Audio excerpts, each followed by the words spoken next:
Should I start? Yeah, maybe just a quick second. Let me just get it Guess going. who wants to go first? Roger? Or John? Roger looks half asleep. Why don't I just do a well? Let's see. I'm gonna see here which direction should I turn this. Let's turn this around. All right, here we are. Hey, Gavin. Can you hold that up for me? One sec. Can you pull that up for me? Hold up. Hold up. Oh, I have it backwards. Here, we'll turn it around.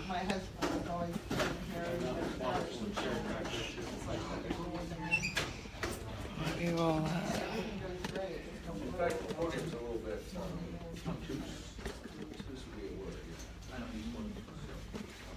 Should we get our new friend in there? Well, you've got, you don't have a pot belly that you're trying to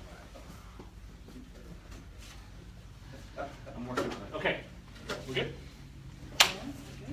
Everybody here? Got some new people I haven't seen out of camp. That's awesome. Yay. Hey guys, glad everybody's here. I'm Gavin Seim, and we're kind of just a crowd of organizers and people from out at the rally. Hey, welcome. Getting a little crowded. We'll bring out some more chairs and musicians over here.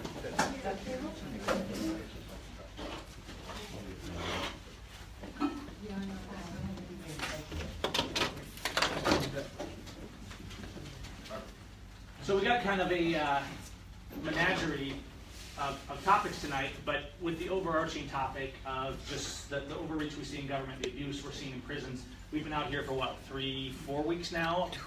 Various of us have been out here, out at the rally, the March Against Nevada Southern Prison out there, because of some abuses that we'll talk about tonight. But we're also just going to analyze a bit of constitutional, human rights kind of stuff, and just corruptions that are going on in the government, and we'll try to take it from as open a perspective as possible. I'm sure we got people in here with lots of different angles and approaches, and I'm sure if we really tried hard, we could all be in a fist fight by the end of this, but we're trying to find a common ground, because there's a lot of people suffering in this country, and I think that's what we're going to work on. So I'm sure Roger's got something interesting, because he's a lawyer, but he's a casual lawyer, as you can see. Ironically, see, I'm not the lawyer, but he's the lawyer. So to diminish the lawyer fear, he just wears a Bunkerville t-shirt.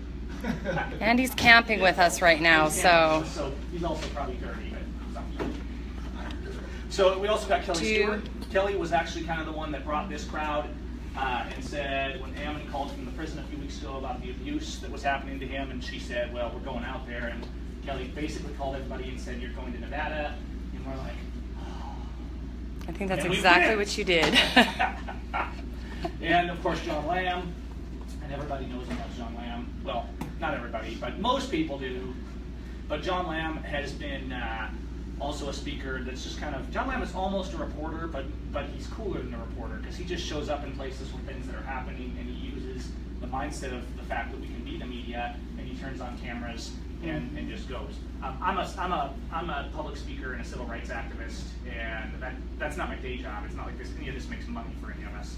But so I travel around quite a bit, and am known for also pulling out cameras and asking a lot of questions of public officials. So if how do we quantify this? Kelli gives us orders. John reports the news. Here's the lawyer, and I pull over cops. So let's maybe before we start, let's say a little prayer, and if you want to say a prayer, do. If you don't, that's fine. But Father in heaven, we ask that you'll set the prisoners free, that you'll soften the hearts of the people of this nation, help us to have compassion, to love our neighbor, so that we can have an end to the growing abuse and tyranny that we see coming from all sides, and help us to be factionless and to stand for what's right. In Jesus' name, amen. All right, so Roger. Do you want me to open with my part just about why we're here, so that I can be done? And why we're in Nevada? I think it's fine if you sweat a little bit, but if you... do you want to go first? Yeah. Okay. So Kelli will kind of talk about why we came here and what's going on, give you an overview, and I'll expect her to be up here for at least like 10 minutes. So just So So I'll just speak for a minute on what we did in Portland. 10. We did this like 3 times. So it's like 10 is fine. I think 10 is fine. So what we did in Portland and why we did it, and then maybe we'll hopefully encourage other people to do it or to at least support other people who are out doing what we're doing. As Americans, we have a responsibility as the 4th branch of government. So we're a constitutional republic, we elect our officials to do their job, and we vote them in place. And when they're not doing their job, the responsibility falls on the shoulders of everybody in this room, regardless of what your job title is. Because we're all Americans. And for me personally, I've never been involved in anything government. I'm a stay-at-home mom with 4 kids, and I have a farm and a really good life. And no reason to be out camping in the middle of this God-forsaken desert. It has no grass. It doesn't rain. But I'm here because I do love my neighborhood. And in Portland, I had never been to a courthouse, never been to jail, never had any interactions with any officials. And then Hammond Bundy went and stood up for the Hammonds out at the Malheur Wildlife Refuge. And I know that can be a controversial topic, but at the end of the day, he really did what Americans are called to do, and that's to stand up for the rights of the people when they're being overlooked. And he exhausted every possible resource that he had to save the Hammonds from going back to prison for a second time, and he was ignored on every level. So we can say all day, you can't do this or you can't do that, but what it really comes down to is when people are being abused, you do whatever it takes. That's what we do as Americans. That's how we became a nation. We did whatever it took. A small minority of people did whatever it took. And of course, we're not the aggressors, and we don't want to bring harm to anybody, and we only want to use self-defense as a last option. But when Ammon went to the refuge and started speaking up, and the news reported armed militants were in Oregon, I took note of it. And at first there was fear, and then I listened to the reports, and I heard he and LaVoy and realized there is a really big gap between what's actually happening in this country and what the media will report. Ammon and LaVoy were principled, and they truly cared about the Hammonds, and they also had a lot to lose. So these aren't people that had nothing to lose and just want to go out and pick a fight with the government. They truly had everything to lose. Ammon had a very successful business and 6 beautiful children and a beautiful wife and a wonderful home. And LaVoy had a great home and a great family, and they went and did what they did. And so that got the attention of people like me. Before they did that, I wouldn't really consider myself a proud American. I didn't understand why we went into the military. I didn't feel like our nation was worth being proud of. I feel like we neglect the elderly and the infants and the disabled, and we kill and we justify it, and that just wasn't something that I really wanted to have anything to do with, even as far as voting went. We pay our taxes, pay our tithe, and just take care of our family and have a good life. But when Ammon went to the refuge, he compelled me to ask myself, what is my responsibility as an American citizen and living here waving the American flag? What does that mean? And so when they ambushed them on Highway 395 on January 26th and shot LaVoy Finnecum with his hands in the air 3 times in the back, a man who had been asking for meetings for weeks with the FBI, and they would not come and speak to him, I knew that we had a really big problem and that I couldn't just look away. And the biggest thing for me was that they actually took them 25 minutes from my home. And so after following this for 3.5 weeks on the news and through social media, I came to respect Ammon and LaVoy greatly, and the others were at the refuge. And so when they were taken to Portland, I really felt like the Lord told me, you are their people, you have to go. They have to know they're not alone. And I didn't know what I was doing, and I'd never been to a protest, and I went online and scheduled an event and said we're going to have a memorial for LaVoy, and we're not going to do it at the Capitol, we're not going to do it in front of our elected officials, we're going to do it in front of the prison, because that's where our people are being held, is at the prison, and they have to know they're not alone. And people debated with me as soon as I scheduled the event and said we have to be at the Capitol. But I really didn't care at this point about the elected officials and what they weren't going to do to help us. I just at this point cared that these men knew when they looked out their window that they were not alone. And that was, for me, the beginning of 10 or 11 very long months of spending most of my time down at the jail. Before this, I had not really ever even driven through Portland because I don't like the city. And on top of that, my family's law enforcement and military, so that came with its own challenges. But we successfully stood by those men and women in Portland all year long. And whether it was reports of abuse or reports of rights being taken away within the prison, like meeting with attorneys, we were there. And they knew they could call us as the families at any time, and we had an amazing group of people that came together. And we could call them at any moment and say, meet down in front of the jail. They just took Brian Bundy, we don't know where they're going. We think they're gonna take the bullet out of his arm. Or they just put David Fry, who had some mental stuff going on, in a cell full of human feces. Or Sean and Sandy Anderson aren't getting letters and they're intentionally keeping them apart. And these were two of the defendants that could not communicate during this because they were husband and wife and they were both co-defendants. So but they were supposed to be receiving mail and they cut them off for weeks. And if you love your spouse, that's a really big deal. And if you've just almost been murdered by your government out at a refuge, it's probably a pretty big deal to be able to communicate with your spouse, and they were not allowed to do that. So for me, it was more of a human rights issue that these people are being told every day they are innocent unless proven guilty, not until, unless proven guilty. And yet they were being treated as though they were guilty. They were put in solitary confinement for long periods of time. The media was constantly butchering the narrative of what was going on in there.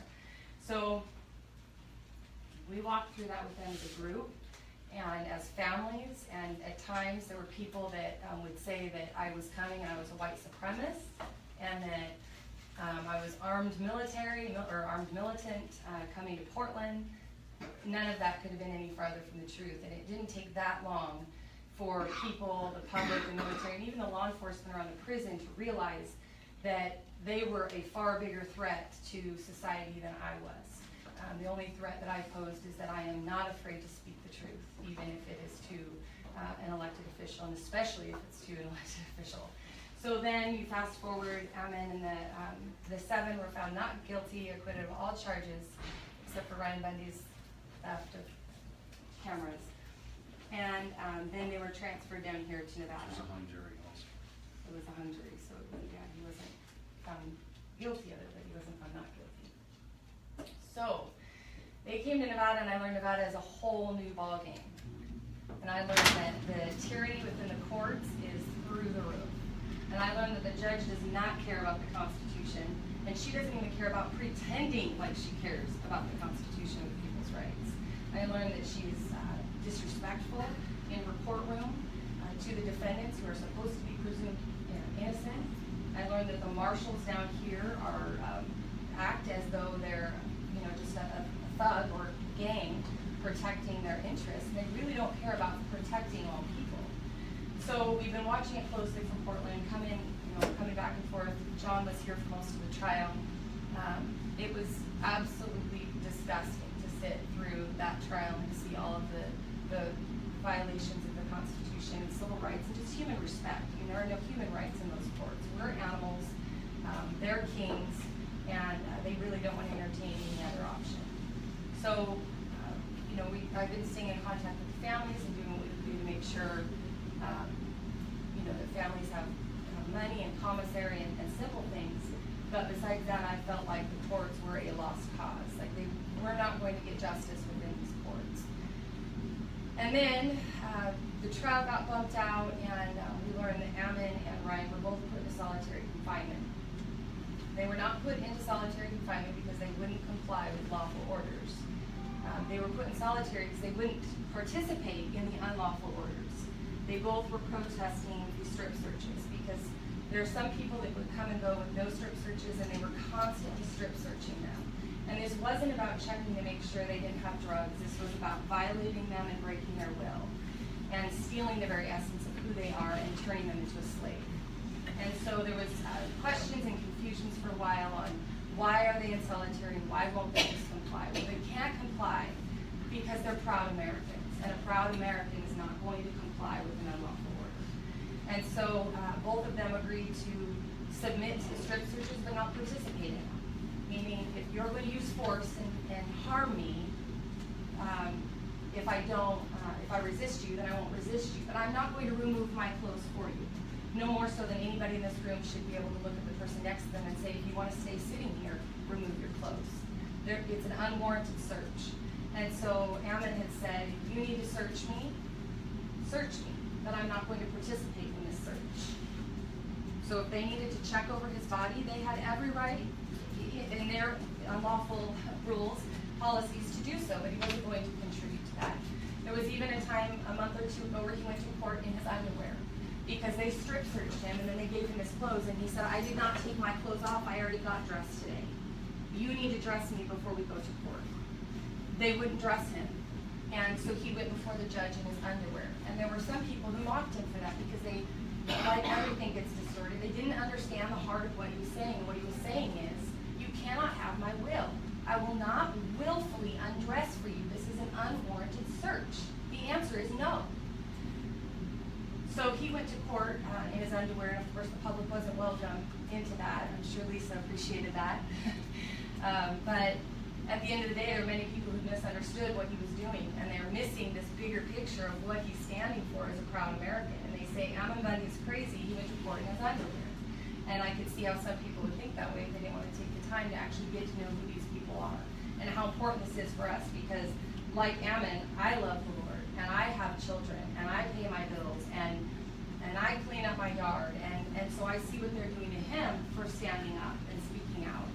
And as it should with anybody, it terrifies me to see the power and unchecked power that we have right now in our government. So Ammon and Ryan spent 40 days sitting in a 7-foot by 11-foot box. Imagine if we all had to hang out here for 40 days and how difficult that would be. Or even if one person sat in here alone all day for 40 days with all the doors and windows closed. There were no windows. One time Ryan called when we were outside the jail and he said, is it raining? I think I smell the rain. Because he had no window. He's sitting in a cage. And if I did that to a dog tomorrow and I chained him up and left him in a room, animal rights activists would be at my door and I would probably go to jail for animal abuse and neglect. They feed them through a door, a hole in the door. So they were in solitary confinement. They got out of solitary confinement for just a couple days. There was a disagreement over a shirt on Ammon Bundy's bed, which landed them both back in solitary confinement. They hanged shirts over the bed because the lights were always on. They both spent time in solitary confinement for covering the vent because it gets cold at night, for covering a light with a shirt. All these things you can see, they just keep piling up in these violations, and before you know it, you're spending your whole life in a box because of a shirt. So Ammon ended up back in solitary confinement, and Lisa put the report out what had happened and what they had done to him, and then he called me shortly after where we live streamed it off the Bundy Ranch page. When he shared what he had gone through, and there's still a lot of, even though people have watched the videos, there's some controversy over what happened and if it was right or not what happened. They took him to the ground by slamming him in the back of his shoulder, and this is a nonviolent man who would not harm a soul. Then they kneed him in the back and they took him down to the ground where they shackled him, handcuffed him, and put him in a wheelchair and took him to a 3-foot by 3-foot shower stall. They left him in there for 13 hours and told him if he was thirsty, he could turn on the shower with his hands behind his back. The only way for him to use the bathroom was obviously to soil himself. When the food cart came around in the morning and again at lunch, they passed him and left him in there, doing it at 11:30 at night. After this was done, after 13 hours, they told him they planned to leave him there for 72 hours. That's law. That's legal, without food or water.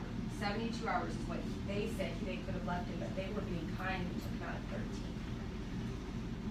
6 fully suited guards came in, like you're in the middle of a war with a terrorist. All suited up like they were in riot gear. 6, 2 of which were women. Now if you're a devout Mormon and you love your wife, that's a big deal. Because as soon as they took him out, he couldn't even lift up his own arms. They lifted up his arms for him and they stripped him naked. And And then they took him and threw him back in solitary confinement where he still is. One guard went and got his undergarments for him and threw him through the hole. When he called right after that happened, it didn't even sound like him. And at the end of his description, before we went live, he made the statement, I don't think they're going to let me get to court. I don't think I'm going to make it out of here alive. And then we went live off of the Bunny Ranch page and let the world see what is going on in these prisons. And on top of that, this prison is financially profiting $68,000 a year off of every individual in that facility in Nevada. So the only thing I knew was to tell him that we were on our way. I'm from Washington, and we all have a ton of things on our plates, and we all have busy lives, and we all like our lives, and none of us want to be in the desert right now. But at the same time, when we can't get the public in to see what's going on inside of these prisons, to some degree, you have to go to the prisons yourselves and expose what's going on, and that's what we did.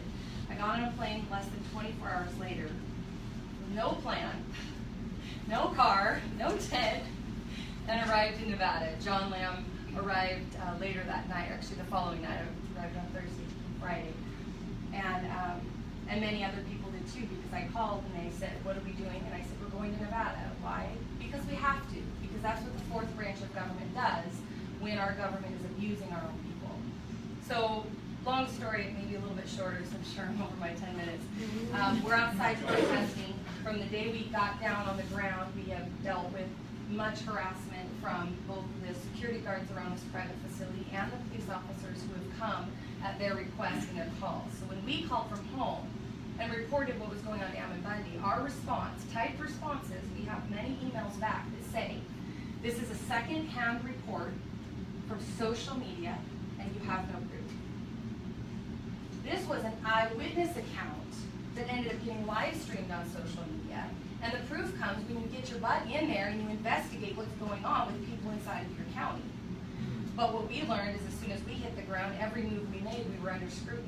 In fact, one time we were marching around the jail protesting, because that's what you do when your people are being held hostage. You march around the facility and you pray, and you encourage other people to come and stand with you. And you try not to act afraid, even though there's people with guns everywhere that want to bring harm to you. And there was one time where within 3 days, 5 officers came down with their lights on and came out and said, we have orders to arrest for trespassing. And my first thought, we hadn't even finished getting around the prison. We respected the fence line that was up. We were live streaming the whole thing. The first thing I thought is, I'm going to be like Ammon and I'm going to be in the hole because I'm not taking off my clothes for them. And we got around to the front, and thankfully the sheriff did come and asked to see the reportings that they had and said we didn't trespass. But at the end of the day, the officers came with a simple call that somebody had stepped foot over the property of this prison. But we were calling from home saying, Ammon Bundy thinks he's going to die. He's just spent all night in a shower handcuffed, and he's being abused, and we were told you don't have enough proof. And this is a secondhand report from social media. So if that doesn't show you guys how out of balance our powers are right now, and what side oftentimes our elected officials and our police are taking, I'm not really sure what will. So here we are now at 3 weeks at this jail. There have been times where people armed and unarmed, even in the bushes, hiding around this facility, protecting it. We actually just had this week a man who's supposed to be an ex-constitutional sheriff come to meet with Ammon Bundy, and the first words out of his mouth were, back up, he came to the facility to see Ammon. Ammon hasn't seen or held his wife in over 400 days, but he is presumed innocent. Don't let it fool you that he's been in a hole and that he hasn't seen his family and that he eats like garbage. He's presumed innocent. I bet you'd feel really innocent if you were him sitting in solitary confinement. He has had no contact visits with his family. When he went in, he had a 1-year-old child, was his youngest. That child only knows of his voice through a phone. But Sheriff Mack arrived after meeting with the sheriff of the town and the warden, and walked in, had a contact visit with Ammon, and Ammon was not strip searched and his clothes were not removed before or after. 3 weeks prior, they denied his attorney, whom we paid to get here to see him, because he would not help them take off his clothes. So they said, then you cannot see your attorney. But now Sheriff Mack comes, and he does not have to remove his clothes. So I'll wrap it up with this. The first words out of his mouth were, you need to tell those people outside to go home. We're on private property. We are waving American flags. We are spreading the truth of what our founding fathers gave us in the United States Constitution when they wanted to protect our rights and keep the federal government confined, greatly confined. We are bringing no harm to anybody. We've never threatened anybody. We clean up garbage nonstop. We wave at the guards when they go by. But Sheriff Mack came and had the audacity to say, those people need to leave. So now we're at this crossroads once again where we're saying, what are a people to do? What are a people to do? What is our next step? We want people to join us out of prison. It sucks camping out at the prison. It sucks. It's dry. It's hot. I feel like the Israelites. But every time, when we're wandering around the 4 miles around the jail, you feel like the Israelites marching and wondering, when is God going to set his people free? But every time one of those prisoners calls, every time Ammon calls, or Ryan calls, or the new people we've met, that because we've been asking for names of other people who have never had a visit so that we can try to encourage them, it reminds us that this earth is not our home, that we're not here for ourselves. And for anybody who's a Christian and understands the verse that you are to lay down your life for your neighbor, it's not ever going to be convenient to sacrifice your life, ever. If it was, it wouldn't be a sacrifice. But I do believe that's what we're called to do as humans, is to lay down our life for our neighbor. These men in these prisons are suffering. They're being denied due process. They've been denied bail. They've been denied speedy trial. They've been denied the right to their counsel. You could go through every single area of the Bill of Rights, and they've been denied it all. And the sheriff has continued to say the prison is not breaking any policies. But when the policies go against what the founding fathers established and laid out in the Constitution to protect us, what are a people to do other than to box up your flag and admit that the United States was once something to be proud of, but that it is gone? Not out of disrespect to box up our flag, but out of respect for our founders, who would be turning over in their graves right now if they saw us registering our weapons and getting permits to build on our own property and to float a raft down the river. I mean, you could go on and on and on. Licensing your dog, you didn't do that. Licensing your car insurance, your car registration. There is no area of our life that is not regulated. And taxed, heavily taxed. So at some point, we either unite and principally stand up and say, not on my watch, or we box up our flags and we put away our constitutions and we say, it was a nice theory. It didn't work. But at the end of the day, it doesn't matter how it ends. It matters how you stand. Amen. So that's what we're doing out of the jail.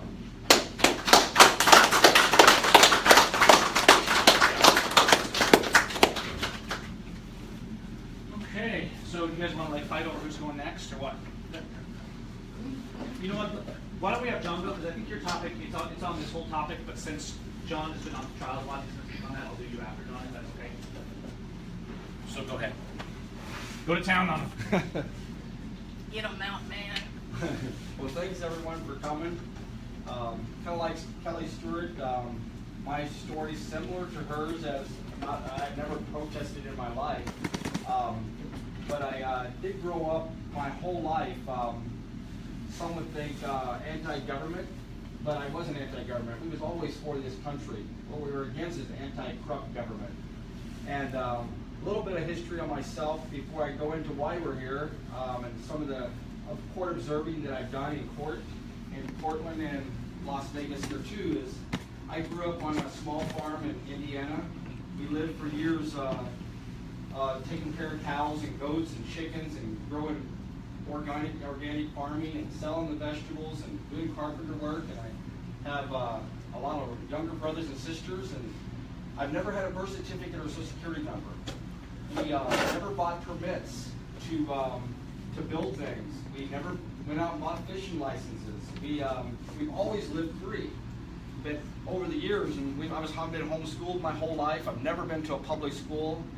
Neither have none of my children. Neither has my father. My grandfather refused the Social Security number back in the 30s. He raised all 16 of his children that way, and I've raised all of my children that way. And this lifestyle, living free, we have learned that these freedoms are slowly disappearing from lots of people. Even if we were a small minority of people in the Midwest of the United States and done this, that there's people out here that had no clue how we did it, or we don't even know how we did it sometimes. But when we seen our neighbor's house burnt down, no matter if they believed like us or who they were, we'd go over and help them build the house. Their barn built down. People moved in, we made them a pie. We brought them bread, food. They didn't have to be of our same faith. And we always have took care of our neighbor from when I was a little kid to after I got married, we done the same thing. When I heard of the Bundy thing happening in Oregon, and the Hammond family, the way the federal government was treating this family, and nobody cared. We knew what that was like. When I grew up, social services would come to our house and threaten to take us kids away because we just homeschooled. The state of Tennessee, the state of Indiana, some of these things that states outlawed homeschooling for years, and literally took hundreds of children away from parents for just homeschooling. And most people hadn't even heard of this. You tell them, well, this 700 children were taken away out of this Amish community and all put in foster care because of homeschooling. Their banking accounts that the families had were confiscated by the state of Indiana, and their money was confiscated and not given back to them while they was fighting for their children, while they were fighting in court. All their resources were tied up like they were terrorists. And these were happening back in the 60s, the 70s, and 80s in Indiana and all over the Midwest. And I experienced this stuff and lived it. And so when I seen a family like the Hammond family, I had to do something myself, or the Bundys, and that's what got me involved. I never had done a live stream or was on the internet ever in my life until Portland back in last year of September. And I had a phone, and somebody said, you need to do a live stream. I didn't know how to do it. I actually had someone else set it up for me, and I let them hold the camera while I tried to talk. And I'd go into the courtrooms and sit there and observe, and it amazed me at how the court system is taking their rights away, their constitutional rights, and all these things, and there is no freedom for no one anymore. There's a gentleman in Washington State that's lived on the same property for 40 years, and I've met this man personally. Just recently, they told him he has to get a permit for the well that he drilled 35 years ago, or they're going to take his property or fine him thousands of dollars for his well that he has on his own property for 35 years if he doesn't get a permit for that well. They're putting meters on people's wells.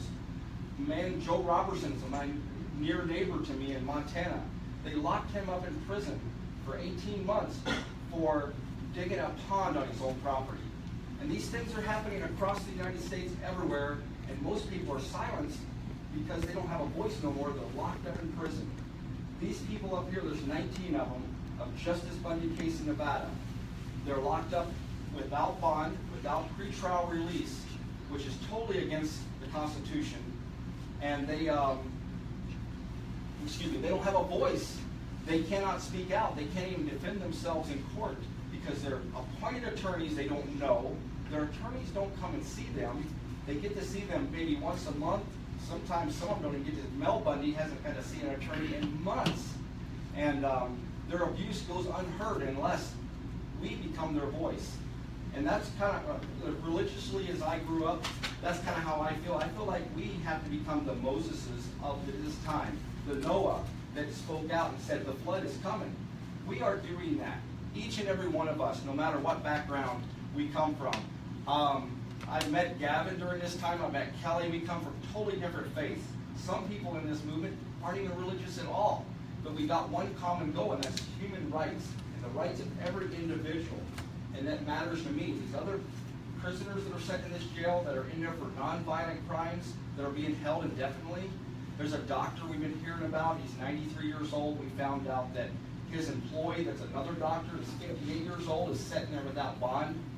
Most people, it's like over 90% of most people that sit in jail, and the federal government realizes this now, if they sit there for any length of time, they get tired and wore down with the way they're locked up, and they plead. Most every single prisoner pleads out and takes the plea deal because it's easier to plead and instead of sitting there. Sitting in these courtrooms in Las Vegas just most recently, I sat there for off and on for 9 weeks. I was not even allowed to carry the pocket constitution in there. Just a little piece of paper sitting in my pocket, they would take it away from me. And I was persistent. I kept going in there every day, whether they could take it away from me or not, whether they could threaten me or not. I continually tried. So finally they made a deal with me, the U.S. Marshals did, and said, we'll let you carry the U.S. the pocket constitution as long as you turn it around backwards. We don't want to see George Washington's face. That's the disgrace this country has come to. They don't even want to see our forefathers' face on the front of a pocket constitution. That's how afraid they are of the Constitution. And we had another political prisoner that had been on trial there in Portland, and Neil Wampler. And they actually grabbed him by his arms and hauled him out of the courtroom in Las Vegas, Nevada here for a pocket constitution. They get violent towards us. They get aggressive. We haven't been aggressive. All we are has been a voice, and they've been trying to shut us up. And standing out here in this prison, to me, is an honor to be able to be here and stand up for my fellow brother and sister that is being abused and being that voice that they can't be. I'll give up anything I've got for my business, my work, and to do that for them, because that's what love is about. That's the Good Samaritan. I don't have to know who they are. I can be walking down the street, driving down the street, and if there's somebody in need, we should care enough about our fellow neighbor and our brothers and sisters to help them, to change that flat tire, to be that voice for them in prison or wherever it's at. So that's a little bit of my story. I thank you all for coming, and we're still going to be at Camp Liberty. We gave it a name out here, and we thought about leaving Monday, but we're not going to leave Monday. We're going to continue to stay there. Yeah. How long exactly are you going to be at Camp Liberty out in front of the prison? We don't know. We're just there from day to day. We thought Monday was going to be our last day. Yeah, I saw that, and then I was like, oh, we're too late to get out there. The prisoners in there made a call out yesterday, and several of them have asked us to stay. We have a big boom back there, a big crane that a local contractor loaned us, and it has an American flag hanging up it, upside down flag, because our country is in distress. When our politicians won't hear us, when our local law enforcement won't hear us, we don't have no redress of grievance anymore. They totally ignore us, and they all say it's not our jurisdiction. We hear that from every single level there is. It doesn't matter if we go to the governor, we can go to the sheriff, we can go to the county coroner. There's no jurisdiction, no accountability, there's no remedy. That's what we're asking for, is accountability and remedy for the people. And we're going to continue staying out here. We don't know how long. It may be for 3 or 4 more days. It might be 3 or 4 more weeks. But we think we're doing good. The prisoners like us out there. We've noticed a big change in the prison. They're getting treated quite a bit better since we've been here. And we get phone calls every day from inside the prison. They're calling us and they're saying, thank you for being out there. We woke up this morning, we seen that flag on that big boom truck again. We seen the flag flying. We know you're out there. We know we have a voice. And so that's why we plan on staying a little longer. Are you still encountering harassment from the local police out there? Not from the local sheriff's department. We really haven't received any harassment from the sheriff's department themselves. Just The prison themselves harass us somewhat, and it has calmed down a lot because of, I think I've had 11 complaints so far they have made against us, and every one of them have been false. Not one of us have ever broke any laws. Not one of us have ever been arrested for anything we've done out there. We've been peaceful. We've done what the sheriff's department has asked, whether we would have to move or whatever it was. We tried to obey the laws, what the laws are set up. We're not here to break any laws. We're here to bring awareness, and what the mainstream media is not doing. It takes us in court. This is a big, big thing. In court, I was in Las Vegas yesterday. for a court hearing for 5 of these guys actually in Las Vegas federal court. The prosecutor and the judge brought it up that they are tired of social media and how we are making the prosecution look so bad. They brought it up in federal court and they're figuring out how they're going to stop it. So Right, we so are too bad. a voice. Our voice is loud when they're doing Well, that. at least you didn't act like Black Lives Matter out there stomping. No, we're not doing that. They wouldn't do anything if it was Black Lives Matter, but I understand you've been getting a little flack out there. But it's been all squashed because we have been peaceful and every one of their complaints have been false, and the sheriff's department's tired of going to a false complaint. Thank you, everyone. Thanks for having me. And thank you. Awesome, John, thank you. All right, so next up, we're gonna get Roger Roots up here, and Roger Roots is I'm sure gonna have something unique to speak on. So don't explode our minds too much here, but Roger Roots. Well, I'm glad to be here, and thank you, all you guys, Kelly, John, Gavin, and thanks all of the people that showed up. I've been here before. I put on a little thing several months ago. I'm the founder of a little institution called Lysander Spooner University, and I'm starting it's sort of a libertarian think tank, libertarian institution of higher learning, named for Lysander Spooner, one of my favorite writers of the 1800s. And it has a website, lysanderspooneruniversity.com, and I urge any of you to go and look at that site. A lot of, you could say, libertarian-oriented content. And my topic today is evils of the U.S. Postal Service. A little bit different topic. We're just going to move into a different topic. Evils of the U.S. Postal Service. Lysander Spooner was a man in the 1800s. He lived in Massachusetts. And he dared to start his own private mail company in Massachusetts. And he actually established a mail route system from Washington, D.C. up to Baltimore, New York City, Boston. He had a mail route up and down the East Coast, and he was expanding. He was profiting. He was growing his business. And guess what happened to him? The U.S. Postal Service launched a massive effort to destroy him, and they succeeded. On a single day, I forget what year it was, but a federal SWAT team, believe it or not, a federal SWAT team, just like we're seeing today. We see today, this kind of thing happens all over the country. Helicopters, machine guns, attack dogs, just like we see the body armor, the helicopter gunships coming down, destroying businesses, destroying farmers, hurting people, taking children, burning homes. We see it today. It happened to Lysander Spooner in the 1800s. The federal government destroyed his business, and he actually was operating much cheaper, and his postal rates were much lower than the U.S. Postal Service at that time. Now, there is a continuing pattern of the U.S. Postal Service to stop any competition in first-class mail. Of course, we know there's Federal Express, UPS, but those are package services.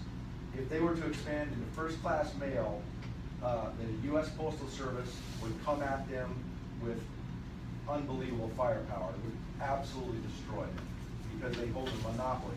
I want to talk about the Constitution a little bit. It's a myth that this is constitutional, okay? The Constitution does have a line in it that says, in Article 1, Section 8, the Constitution has a line that says, Congress shall have power to create a postal system, okay? Now, so you could argue that the U.S. Postal Service is a constitutional agency, all right? But nothing there gave Congress power to create a monopoly, a U.S. Postal Service monopoly for the government. In fact, the monopoly system that exists interferes with other provisions of the Constitution, such as the right to property and due process and to operate a business without a government monopoly. So it actually defies the Constitution. Also, Lysander Spooner himself pointed this out in the 1800s. The U.S. Postal Service defies the First Amendment. First Amendment freedom of press. Now, how free is your press if it's forced to rely on the government to distribute itself? And he pointed this out in the 1800s. You don't have a free press if government is your delivery person. So every magazine or first-class newsletter of any kind has to go through government. That is absolutely not constitutional. Also, it defies the Fourth Amendment, the Fifth Amendment, the Fourth Amendment right to privacy. How many of you know that the U.S. Postal Service is actually a massive surveillance operation that keeps track of every one of us? If you have something sent to you at an address that the U.S. Postal Service doesn't recognize as your address, you know what happens? Increasingly, the mail will be sent back. The U.S. Postal Service, the federal government, seeks to control the location of every citizen, every person actually in the country, to know where every person can be found at all times. And if you list yourself as having an address that they don't recognize, they won't deliver mail to you, increasingly. Didn't used to be that way. Of course, the U.S. Postal Service is a government operation, and it's horrible at what it does. Absolutely horrible at what it does. The government is horrible at almost everything. The only thing government is good at, folks, generally speaking, is killing, harming, destroying, burning, destroying people's lives, killing families, eliminating businesses, etc. That's what government's good at. The government is horrible at operating any business. The government loses about $5 billion annually, and since 2007, that's 10 years ago, the U.S. Postal Service has lost $50 billion. Now, to give you an idea how much money that is, I come from the state of Montana.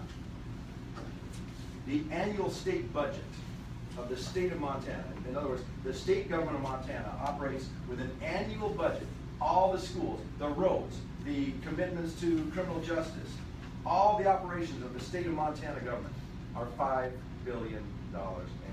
I think Nevada isn't much more than that. It might be 6, 7, 8 billion. Anybody know? It's not much more than $5 billion annually. The U.S. Postal Service loses $5 billion every year and has lost $50 billion in 10 years. And it would be out of business if it were in the private sector. Of course, this is consistent with all government. Government's horrible. It's horrible at virtually everything that it tries, other than destroying people's lives and killing people. U.S. Postal Service has a $100 million unfunded retirement liability issue right now. $100 billion unfunded liabilities. The U.S. Postal Service overpays its employees. Did you know that every time the Postal Service advertises an opening, guess how many people apply? Any guesses? I haven't looked at it recently. It's over 1,000 Americans apply for every opening. What does that tell you? They're paying too much. If they were a private business, they would realize, wait a minute, guys, we're paying too much. It's just obvious. The first goal of the U.S. Postal Service is not delivering the mail. It is to protect the overpayment of its employees, frankly. Delivering mail is second. The first role of the modern U.S. Postal Service is to pad the bank accounts of the U.S. Postal Service employees. Here's another example of horrible business practices. We all know that they have rural post offices around. Did you know that the bottom 4,500 U.S. post offices in the country, in other words, by the bottom, I mean the most rural, those post offices that serve the smallest populations, they have an average number of visitors, 4.4 visitors per day. You could not operate any business like this. And every time there is a movement to eliminate some of those rural post offices, guess what happens? The political system comes into play. U.S. congressmen have a study and they pronounce how horrible it would be. They all say that their local remote post office in Yahoo, North Dakota is absolutely vital. It's the center of community life. We've all seen this. They will keep it going no matter how much money it loses. By the way, the U.S. Postal Service occasionally hires out. They occasionally privatize, and they contract with private mail deliverers. Some of us have seen this. And guess what they pay? They pay about half. In other words, the U.S. Postal Service itself will occasionally contract out for some services, especially some rural areas, rural routes, some islands in the Great Lakes and things. They'll hire private businesses to do it. They pay about half, which means really that it could be done for about half the price, probably much, much lower if the private sector was to do it. The U.S. Postal Service is losing all this money despite having every advantage in the marketplace. Every possible advantage in the marketplace. Prestige locations. The most prestige locations of any business in the world. Just think about the prestige location of the U.S. The downtown areas. Frequently the absolute hub of every city is a building owned by the U.S. Postal Service. If you were in private business, you couldn't lose money. They're not subject to zoning. They have the power of eminent domain. No private business has that. They pay no property tax, no income tax, and no corporate tax. Imagine this. Just imagine the advantages that the U.S. Postal Service has, and yet it can't make a profit. There have been many inspections over the years of the quality of postal delivery, where they'll have a red team or something do an inspection of postal service locations to see how well they're doing. Every single inspection of a U.S. Postal Service facility that has ever been done has found valid, proper, legal, posted mail in garbage cans. Postal employees are constantly being caught and sometimes arrested and prosecuted for taking mail out and just dumping it in creeks and riverbeds, streams, sometimes in the trash, and they've been caught thousands of times. And again, it doesn't seem to have any effect. There's no accountability whatsoever. They use the excuse of the digitization of the last generation. That's their excuse. Now, that on its face, that sounds like a valid excuse for why they're losing so much money. But folks, the digital world, the world of the internet has opened so many, let's just face it, many companies are thriving. Amazon.com. Just think of how the internet has allowed for massive growth of shipment. They could absolutely leverage this to their advantage with what they have and have unbelievable advantages. But because they're a government operation, they can't make a profit despite all their advantages. I mentioned the fact that they actually function as a surveillance operation. A couple years ago, maybe 5, 6 years ago, there was a federal investigation where someone had sent an anthrax package or something, some powdered anthrax package, maybe to the White House, maybe to President Obama. I mean, some of you might remember that. There was an investigation, and ultimately, guess who was arrested? They arrested the guy that was accused of mailing the package, but a further investigation revealed that it was his estranged ex-wife that had mailed the package with his name on it, trying to get him arrested. Do you know how they found that out? It was revealed in that investigation that the U.S. Postal Service photographs every single letter. Anybody know that? The U.S. Postal Service photographs the front of every single letter that it processes. How many of you knew that? Every single letter is photographed by the U.S. Postal. The front of every letter that goes through a machine, and everyone is digitally photographed. It's a massive surveillance operation. And the way they caught that woman is they went and they found the mail that was sent immediately after and immediately before that package was sent. And then they hooked it up with the surveillance of the regional post office where that package was dropped off. They identified the woman who was the wife, the ex-wife of the guy that they had originally identified. She was setting him up and trying to frame him. But they revealed for the first time that there is an operation in play. The U.S. Postal Service actually photographs the front of every single letter. It's a massive surveillance operation.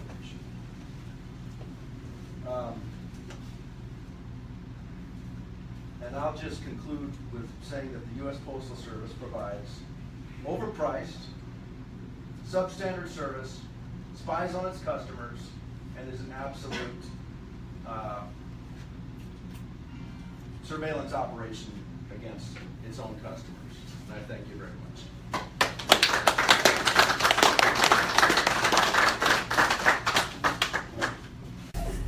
All right, awesome. Thank you, Roger. That was cool. And I think this is interesting because here we are talking about prison abuse and injustice, and here comes Roger. And he's like, let's talk about the post office. And it's interesting that you can see that we have tyrannies and we have abuses and we have controls that go back a long, long time that actually play into this same thing. So, you know, you look at the post office and you think, well, okay, the Constitution grants the federal government the right to make post roads and things like that. But then, as Roger pointed out, you look at the abuses and how this agency that theoretically could be good is actually using coercion and force and manipulation to control things. And it sounds a lot like our prisons and our courts and our justice systems and our officers these days. So as we conclude tonight, I'm going to cover a little bit of the due process aspect. So Kelly talked about why we're out here in particular. John talked about things. I was at Bundy Ranch out in 2014, up the road here a ways, when the federal government came in and started shooting their cattle from helicopters and dragging them across the desert and burying them in big holes and trying to use force, coercion, intimidation, and threats to drive the ranchers off their property. And I remember on the way down, you know, the news was saying, oh, well, this is about a man who doesn't want to pay his grazing fees. But that was such a shallow argument, and regardless of what side of what platform you're from, the media is always doing that. MSNBC spins it one way and Fox spins it another way, and so you have all this information coming down and yet almost no information coming down. It's amazing to me that we have, look at this thing right here. Here's somebody's phone.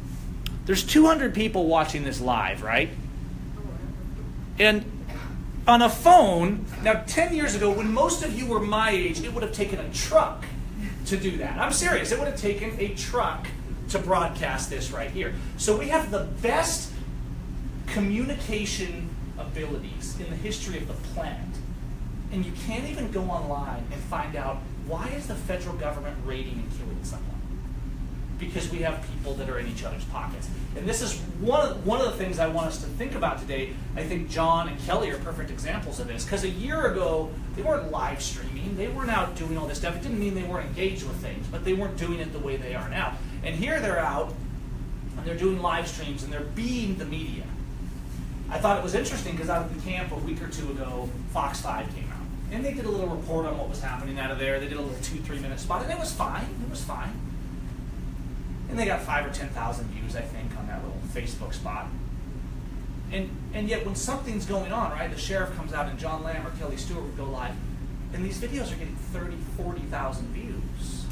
And so here the news media struts up with a little decal on their truck, and we're all supposed to be like, oh, the news media is here. And we don't need the news media, because the news media is whoever carries the message today. And so I have nothing against Fox or MSNBC coming out and doing a report. I get a little frustrated when they constantly lie. I remember this from the Bundy Ranch, and it was from all sides.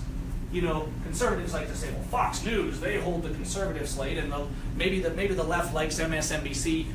We would be out there, I was on the ground, and Fox News would be standing there doing a report, and the reporter would be watched later, and I'd be like, I was standing there. That's not what happened. And so as the federal government and overreach expands, now they're dragging us into the courts. Now they're charging us. So the government was out there with threats, coercion, and intimidation. So guess what they're charging all of this slate of people from the Bundy Ranch? They charge them with threats, coercion, and intimidation. I remember getting arrested once and sitting in the tank. And they never moved us. We were there for a day or so, and my dad actually got arrested with me because he stood up for me, and he told the sheriff of the county. You can watch the video of this online, but long story short is there was a judge, and she was completely denying due process. And I jumped up in that courtroom, and I said, "You're a tyrant." And I had a little oral argument with the judge, which I guess because I'm not a lawyer, I'm not supposed to do, Roger. You could have told me that. So anyway, we're having a little oral argument, and she said, "Sir, you need to sit down." And I said, "No, you need to be arrested." And so I was surrounded by 3 or 4 cops and subsequently taken to the floor. But it was interesting because this action of standing up has an effect on those around us. When we stand and when we speak, other people start thinking. Now at first they're like, that man's crazy. People say that about me a lot. But then they might pause and they say, well, wait, he kind of has a point. And pretty soon when it's them getting abused, they're like, wait a minute, maybe that man wasn't so crazy. And so all these people jump up. The whole courtroom erupts in chaos. Not from our side, but more of oral arguments. And so my dad ends up going to jail with me because he tells the sheriff, elect, who walks into the courtroom, he says, you're a thug. He says, you're not defending the law in here. You're in here giving orders. You're playing for the prosecution and the judge who's working with the prosecution. They're getting the same paycheck. And so I was in the jail cell thinking, well, crap. And in walks my dad. Now, it's a very bonding experience to be in jail with your dad. But a day or two is one thing. These guys out at this prison have been in there a year and a half. And we're down here and we're rooting for these guys and we talk patriots and things like that. But it's not just about patriots. Patriots love to say, well, patriots or conservatives are being targeted, and that's true. But there's other people being targeted too. The fact is, anyone who speaks up against their corruption is targeted. And so the fact is, it doesn't matter if you're patriot, 3%, left, right, Christian, Muslim, or Black Lives Matter. It doesn't matter. If you're doing good, you'll be attacked. Now, we can look at all these groups and we can point fingers at things that we've done that we disagree with. And I believe that everyone should be principled. No one should be breaking someone else's store windows or violating their property or anything like that. But you know what? The message is we're sick and we're tired of being abused. And when I look at people like John, like Kelly, and like other people who are stepping up and saying, the media is not telling the truth, we're not getting the facts, and they're stepping up and they're realizing something. Your words have power. And when you compromise your words, and when you compromise your voice, and when you compromise with silence and with fear, tyranny will always reign. And so here we are with all this growing tyranny. And we talk about the federal government. Does anybody know how large Obamacare was? I think it's set about this high off the floor, right? Now, it's not just a Democrat thing. You could take a bill from the Republican Party and it would sit this high too. How about the Patriot Act? Let's talk about that. We could pick all of these things, and they're sold to us under party and faction. Well, our party's for that because it protects freedom. Every abuse I'm seeing around my country, from Pahrump to Paradise to Washington, is in the name of freedom. Every person executed on the side of the road by a police officer. Every person locked away for years without due process. Every person in prison for the rest of their life for a possession charge. People like Schaefer Cox and Jeff Winehouse, who were given 30 years in prison when they did nothing, they simply had a voice. People like Ammon Bundy. People like Leonard Peltier from the Native American movement, who's been in prison about 30 years now and still hasn't been out. See, it's not a matter of faction. It's not a matter of party. It's a matter of the person that loves their neighbor and stands up, like Kelly was talking about earlier, will be hunted by a government of tyranny. But a people that speaks up and becomes a voice universally for all that are being abused can change that. And so I feel like we get stuck in faction all the time. We say, well, my patriot friends are in jail. And that's not okay. They should be out. They should be on bail. But we might look at some Muslim teenagers that were arrested for something, and we say, those terrorists should be in jail. They should be uncomfortable. They should be in solitary confinement. They shouldn't get due process. And if we say that, if we think that way, when we start to think that way, we become the enemies of freedom. Because the foundation of law, and I don't have time to go into a whole law lecture tonight, but the foundation of law is life, liberty, and property. Now, if you want to go way back as a believer, if you want to go to the real, true foundation of all law, it goes back to loving your neighbor as yourself. But in the civil sense, and if you look at the Declaration and the Constitution, we see life, liberty, and property. So you have your life. I don't think anyone would disagree in this room that I shouldn't be allowed to take your life. And somebody will say to me, well, why? And I'll say, well, do you think you have your life? I'll say, God gave me my life. From conception to grave, my life is mine because I'm a human being, and unless you give me due process, you cannot take that life. And the atheist says, Gavin, there is no God. And I say, okay, but do you believe I should have the right to murder you? And he says, well, no, of course not. And I say, well, let's keep walking. And then we have our property. You go out and you take from nature. This is a lot of what Ammon and Lavoie were talking about when they went to Oregon and Ryan and all these guys. You take from nature. Everything comes out of the ground, from the floor we're standing on to the lights on the ceiling. One way or another, everything is coming out of the ground. So we take from nature the fruit of our labors. We pick the apples from the tree, and they become our property because we took them out of nature. And we use that property to sustain our life. But to do that, that property becomes ours. We can now defend it with our life. These are fundamentals of law. They're not even limited by the Constitution. They're far beyond. They're far before the Constitution. To have our life, we need our property, and to have our property, we must have our liberty. These are the inherent foundations. The only role of government is to protect equally and for all life, liberty, and property. And when they step outside that, they are no longer an authority.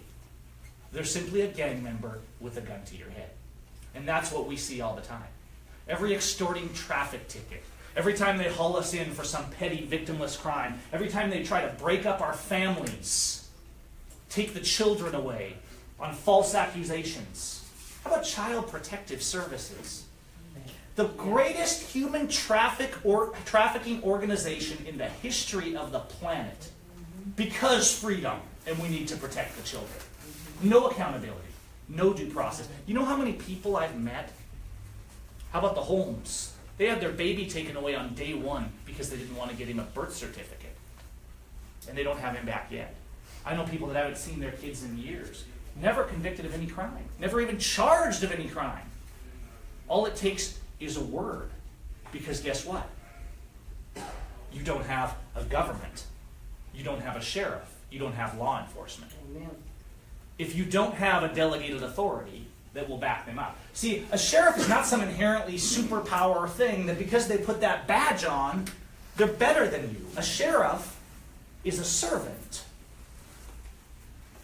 And so the people say, well, we want our community to be safe, so we're gonna all pitch in and we're going to elect a sheriff, and he's going to represent each of the delegated authority that we have in our life, liberty, and property.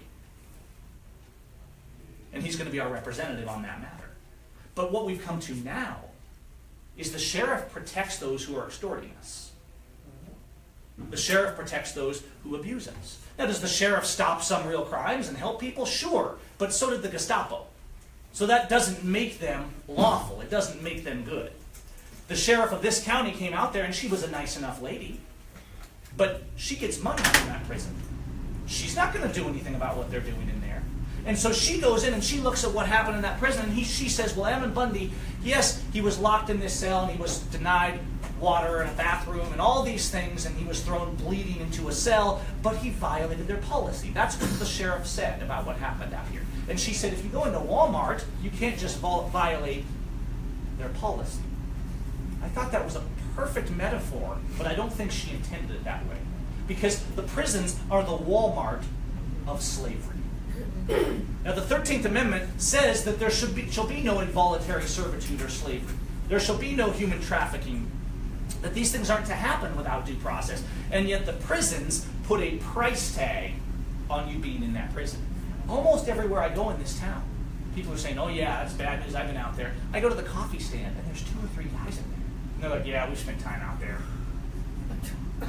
And I'm like, no, I'm serious. I'm walking around this town, and they're like, oh yeah, we spent time on that there. We're on the federal paper. And then the guy walks up to the coffee window, and they're like, he's on the federal paper, and they fist bump. And the guy's like, yeah, I've done like 8 months out there. I know how it is. I mean, everywhere I go in this town and across America, people are being abused because the criminals are the ones running the justice system.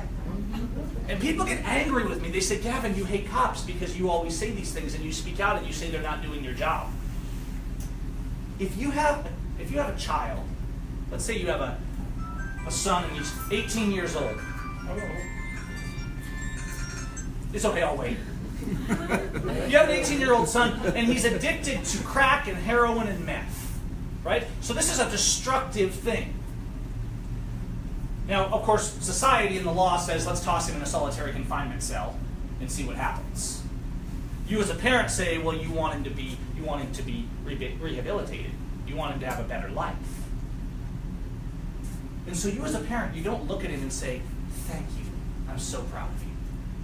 You don't look at the person who's destroying themselves and in love, in a loving spirit, say, thank you for taking drugs and destroying your mind. That's not how we talk to our children. Now, so our officers, they're the delegated authority, and we're supposed to go to them and shake their hand and say, thank you for your service. And I'm looking around and I'm saying, what service?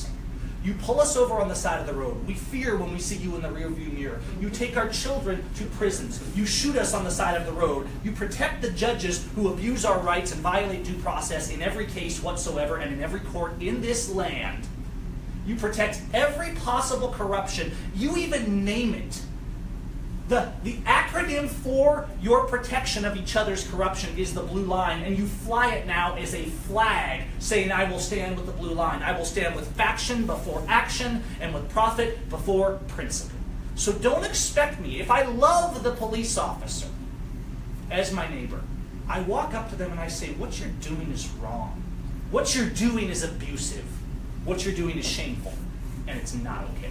And if society did that to the corrupt, because the police officers are human too. See, I don't hate the police officer. I don't hate the public official. They're human beings too. They're also my neighbors. I want them to say, yeah, you're right. That's not a good way to behave. I don't want my country run by a crime syndicate.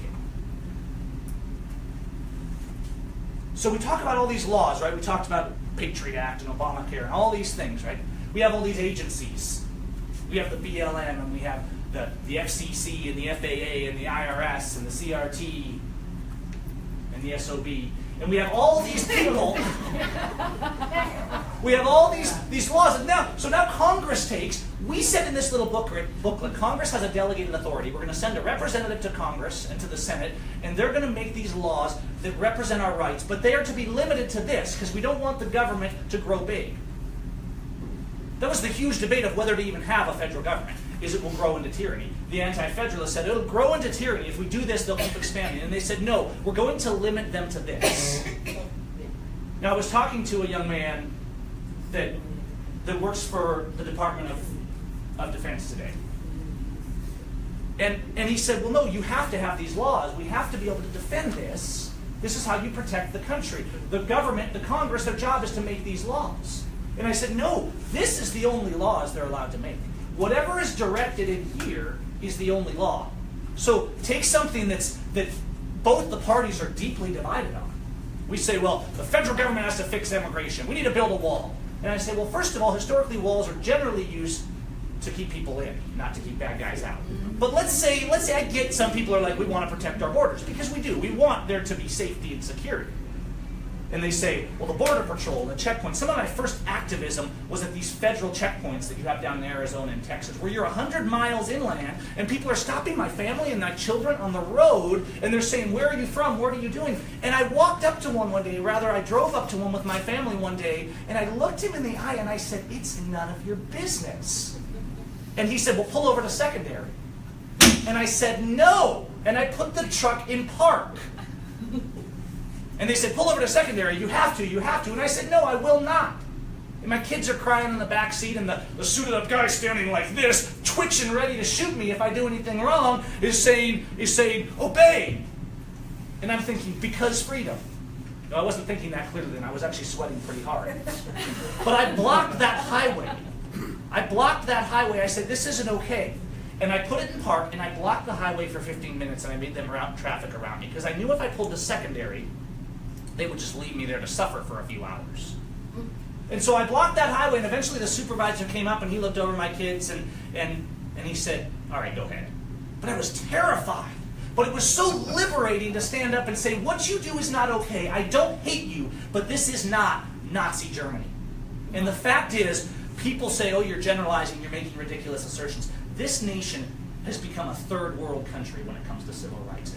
You name one thing that you can do in this country without a tax, a permission slip, or a permit, and that if you do that, there will not be an armed member of a crime syndicate at your door to extort and punish you, and if you try to defend yourself, you will be put in a box in the ground.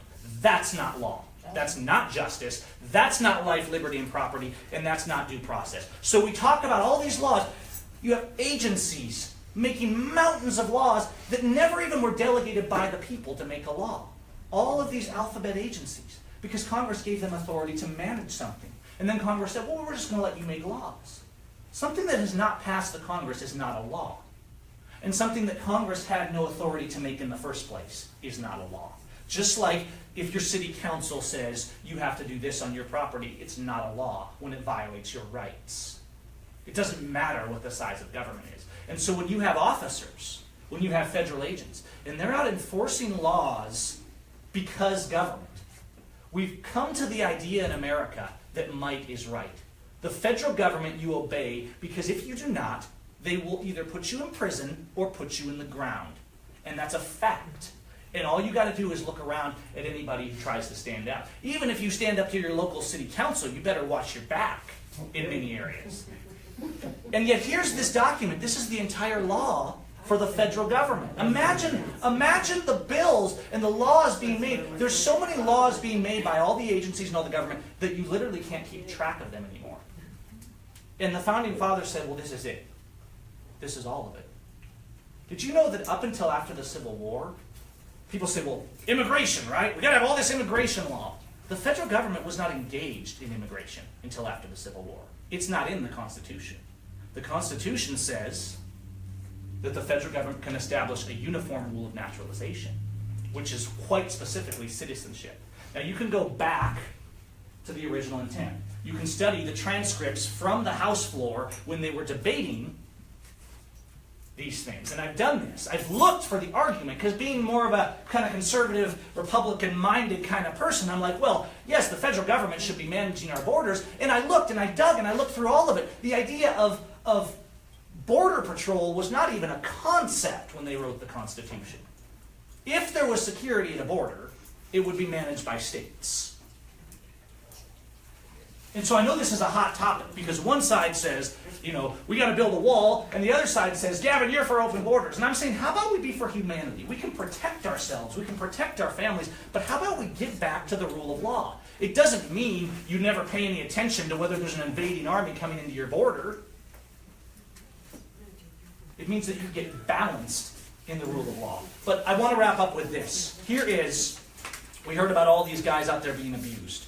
This here, have you ever been to court? Has anybody ever been to court for a lawsuit or anything? And there's quite a few papers, right?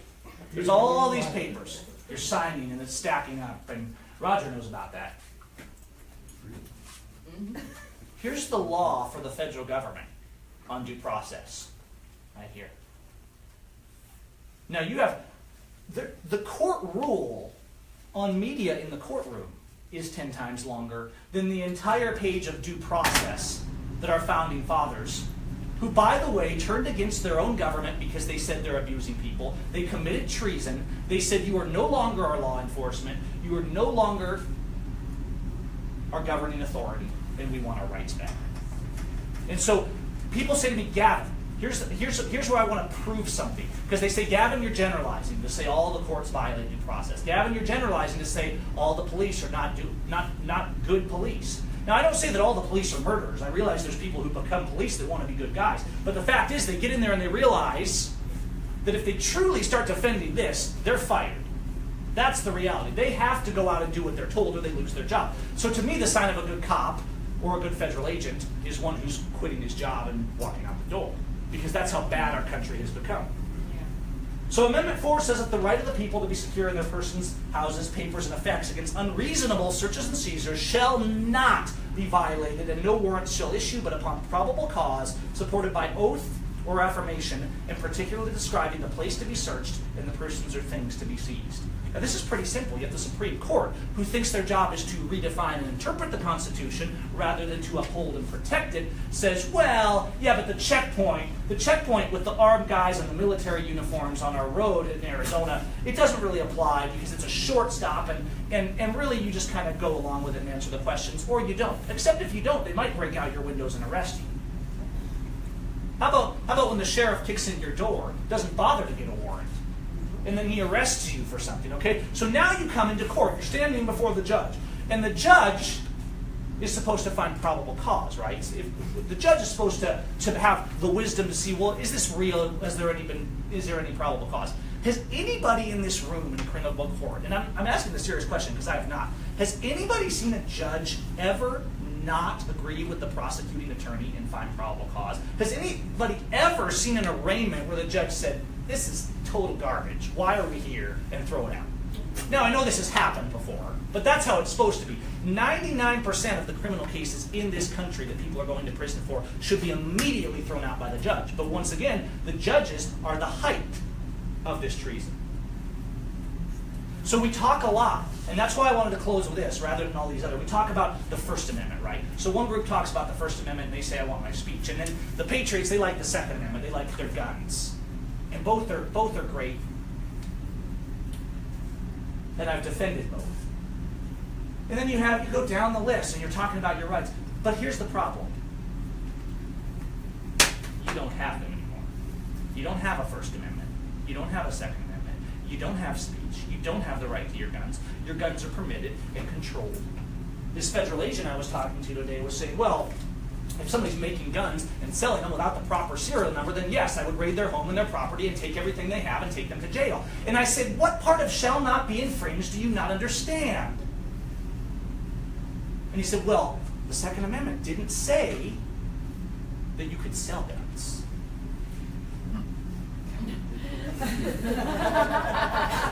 The insanity of what our government thinks they can do defies reason. We think that because it's not written or forbidden in the Constitution that the government can just say, well, yeah, we can do this. And that's exactly what our Supreme Court has done with all of our rights. But here's the big problem that we didn't really realize. Some people did, but it's really coming to the forefront since the Bundy Ranch, since Malheur, since many of these other protests, including like the DAPL and things like that, right? Because people are going and they're standing and they're exercising their First Amendment mostly, their Second Amendment a little bit, but the fact is the people are speaking up. The 10th Amendment. Yes, exactly, and I will mention that before I close. And so here you have all these things, and to the point of, well, the government can do that, the federal government can do that because it doesn't forbid it. That's not true. The 10th Amendment does forbid it because it says the power is not delegated by the Constitution to Congress, nor prohibited by it to the states, or reserved to the states and to the people. That means that anything not in here, if it's not specifically granted in here, the federal government cannot do it. Now, I realize we're talking about federal government because we see all this overreach, but the states have no authority to violate your rights either. The state has no authority to say you need a serial number on your gun or a permit. Our founding fathers, the British would be coming to the town to take the cannons, and they would block the bridge. Oh no, were they blocking roads? Should they be run over? They were blocking the bridge. They were preventing the law enforcement from coming into town en masse as they stood and hurled insults across the bridge and did anything they could. Then the British, this is at Salem, which almost turned into the Lexington Concord a few months earlier. Then the British, they went to this brewery, and there was these boats, because there was a little river there, and they started to hop in the boats, and the brewery manager said to his crew, scuttle all those boats. And so they were sinking the boats. And there was one boat left, and the British officer got on there, and one of the young men pointed his bayonet at this brewery manager, and he said, stop sinking the boats. And he ripped open his shirt, and he said, strike me, I dare you. But this was the mindset of a people. We don't have this mindset. We have a mindset now of obey and comply. And so we don't have these other rights when we restrict them. If you're getting a permit for something, it isn't a right. It's a privilege. You're asking the king. If you're getting a permit for your rally, for your speech, for your gun, for your barn, that's not a right. You don't have a right to property. You don't have a right to guns. You have people serving life in prison because they touched a gun and the federal government determined that that was threatening. What was it that Navarro said in court, John? That simply the fact that there was a gun present and that the federal officer might be intimidated by that was a threat with deadly force? Is that how she put it? Threat with deadly force just by having it present with because they might be law afraid. enforcement there. They might be afraid. And so if you even have the gun on you. Now I went down to Vegas because a young man was put in jail yesterday because he questioned a judge in a courtroom. He wanted to know the nature of the crimes against him. And he was having a discussion with the judge about this misdemeanor charge in court. The judge got mad, so she immediately sentenced him to 15 days for contempt. With no trial, no due process, no appeal, no nothing. You're going to jail. End of story. The judge has no such authority. But so I went down to that jail. And I'm chasing the corrections officers around the jail. And they cannot get away from me fast enough because I say, hey, this man's in here, he's denied due process, and you guys need to protect him. You guys need to step up because the judge broke the law. And they say, you're crazy, and they're running away. So they call in the marshals, and the marshals come in, and they surround me, and the guy's twitching on his gun. And I'm like, if I had my hand on a gun like yours, you would shoot me. And he said, oh, would you like me to take my hand off my gun? And I said, yes, I would. Now, all these things I do, I always video or live stream or something like that. It's not only educates, but it's a protection. Your video camera is more of a protection right now than your gun. Because you can't actually use a gun in defense unless you want to go to prison most of the time, especially if it's a public official. And I don't think their mindset should be that we want to kill. I think everybody has a right to defense of their home and their family and their rights, but I think our mindset should be seek peace first. So here's this due process. No double jeopardy. How many times have you been charged with something and you're charged with 4 or 5 crimes for the same action? This actually happened to me. I was convicted of all of them because I didn't get a jury in my peers. So in this courtroom, I'm put on trial. There's a few misdemeanor charges, and it wasn't a huge, they weren't that large of charges, but we took it all the way through trial. My attorney, you can watch the video of the closing arguments. Interestingly enough, I was taken from that courtroom, and my brother and my family, and this whole disruption was because we were videoing the court proceedings. A public trial. In all criminal prosecutions, the accused shall enjoy the right to a speedy public trial. Well, there's one violation of the judge and all the officers defending her. So I was dragged from the courtroom. The irony of this is it raised a conversation. And so I actually live streamed my whole trial, and nothing happened. And so here we are, getting drug out of the courtroom. And I get convicted of all these charges because my attorney, he makes this amazing closing argument that's passionate and historical and all these things, and he goes on, and the prosecution, who always gets the last word in an American court, all the cards are supposed to be stacked against the prosecution. The prosecution doesn't even have a lawful right to object because you have a right to make any case in your defense that you want to that jury. At the end, after this well-articulated closing argument from my attorney, Stephen Pidgeon, the prosecution gets up and in a soft, gentle voice, he says, I would submit that Mr. Seim was not being nice. And so I was convicted because I guess I wasn't being nice. And so here we are, and so and at the end, during the sentencing, they had to drop one of the charges. Because they said, well, we can't actually do anything with this one. He was convicted of both, but that would be double jeopardy. See, they knew it was double jeopardy. Every time they charge you more than once for the same crime, it's double jeopardy. Every time they can't get a verdict, so they bring you to trial again, it's double jeopardy. And so here's 2, right? Public trial, there's a 3rd. Confronted with the witnesses against him. Half the time there's no victim, there is no witness. There's a 4th. Compulsory process for obtaining witnesses in his favor. At this last trial of the Bundys, they had about 20 witnesses they want to bring. The judge flat said no. It wasn't a matter of compelling the witnesses. The judge said, I'm not allowing your witnesses. And they simply didn't get their witnesses. You have to see this stuff to believe it. But guess what? If you try to take a camera into a federal courtroom, you will be hauled away in chains. I wonder why that is in a public trial. Here's 4, 5 violations. To have assistance of counsel for his defense. Well, unless the judge says no, or unless they're not a member of a special private club called the Bar Association. So actually you don't get assistance of counsel unless the court approves. There's a 6th violation. You show me any trial happening in any court in America, and I will show you at least 4 blatant constitutional violations that are happening. Now, if we had lawful law enforcement, if we had lawful peacekeepers and sheriffs, they would step up and they would say, absolutely not, because that's their job. That's what we hired them to do, so that we didn't have to. But we've fallen so far that not only do we not have that, if we try to speak up in our defense, the officers will arrest us for speaking up and charge us with the crimes. And so I would submit that you don't have good cops. You have some cops that are nice. You have some cops that I think are genuinely wanting to help their community. But the fact is, if you hire a bodyguard, and when you get mugged, the bodyguard runs away, he's not a good bodyguard. Good police, a good officer, doesn't simply not kick you in the head on the side of the road. He stops the ones who do. That's the law, and it's not about hate. It's not about hating my neighbor or the police officer. It's a narrative of truth and justice. We don't have any of our rights because we have no due process in the court. Blackstone said long before the Constitution, and these are the principles on which the Constitution was founded, that it's better that 10 guilty escape than one innocent suffer.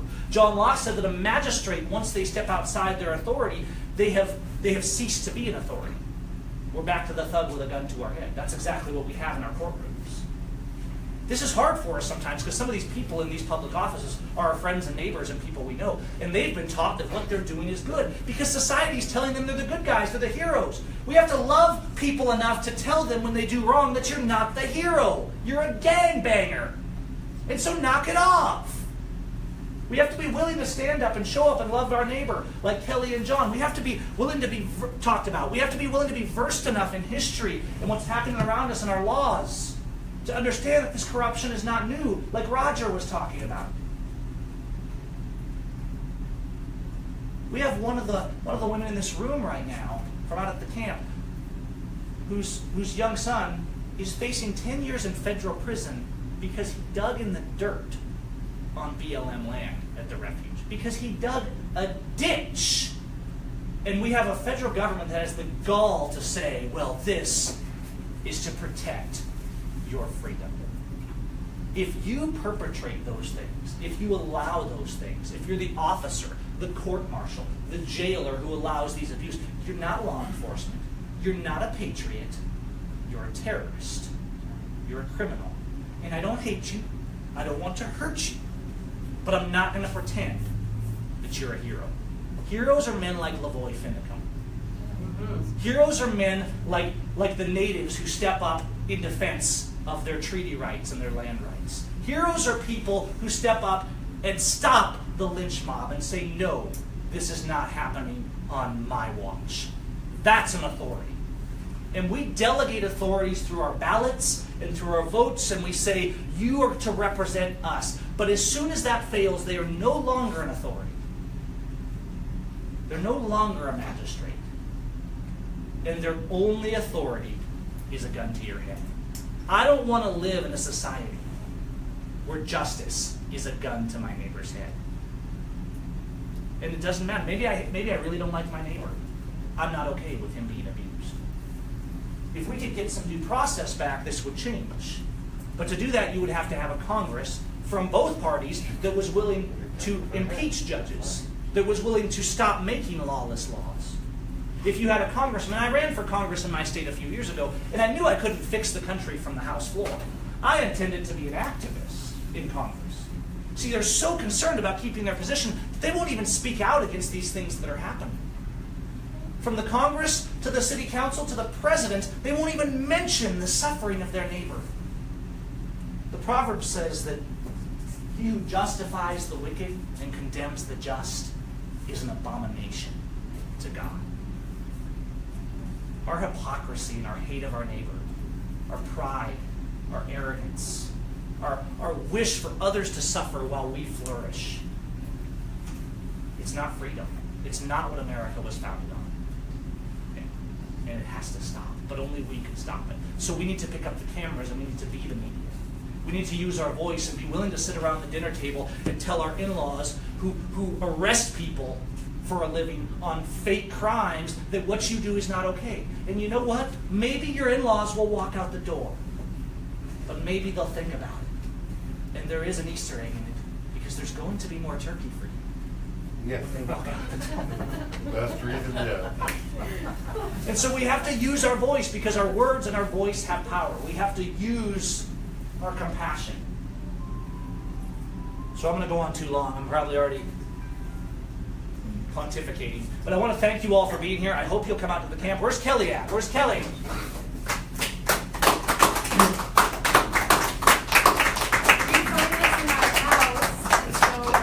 Okay. Finance before I left, and then I left, and I have been driving this company crazy. Kelly is phenomenal, So but I he am an just organized drove. person. And I forgot he was coming, and he said, "This has been the most insane signing I've ever had. I just left the prison looking for you." don't stop it. So I didn't Okay, everybody, tell him come on up here. John, I hope you guys can join us out of the prison. A lot of these guys sitting in this room have been out there supporting and getting the message. Roger, everybody just stand up. It's not like we have to make a big parade about this. I just want to thank you all. Kelli Stewart, John Lamb, Roger Roots, I'm Gavin Seim. You can find me at callmegav.com. You can find some of what we're doing out there, and also great documentary on those private prisons at inprisonabuse.com. One of our volunteers out there put that together. And there was a secret guy that got a job at one of these CCA facilities, and they snuck in and did this phenomenal expose. That's journalism. Fox News and MSNBC and CNN is not journalism. That's journalism. What John does is journalism. What I do when I talk to police and what Kelly does, we need to be the media. So if I can challenge you all to one thing, it's don't be afraid to tell somebody when something is wrong. Don't be afraid to offend people now and then.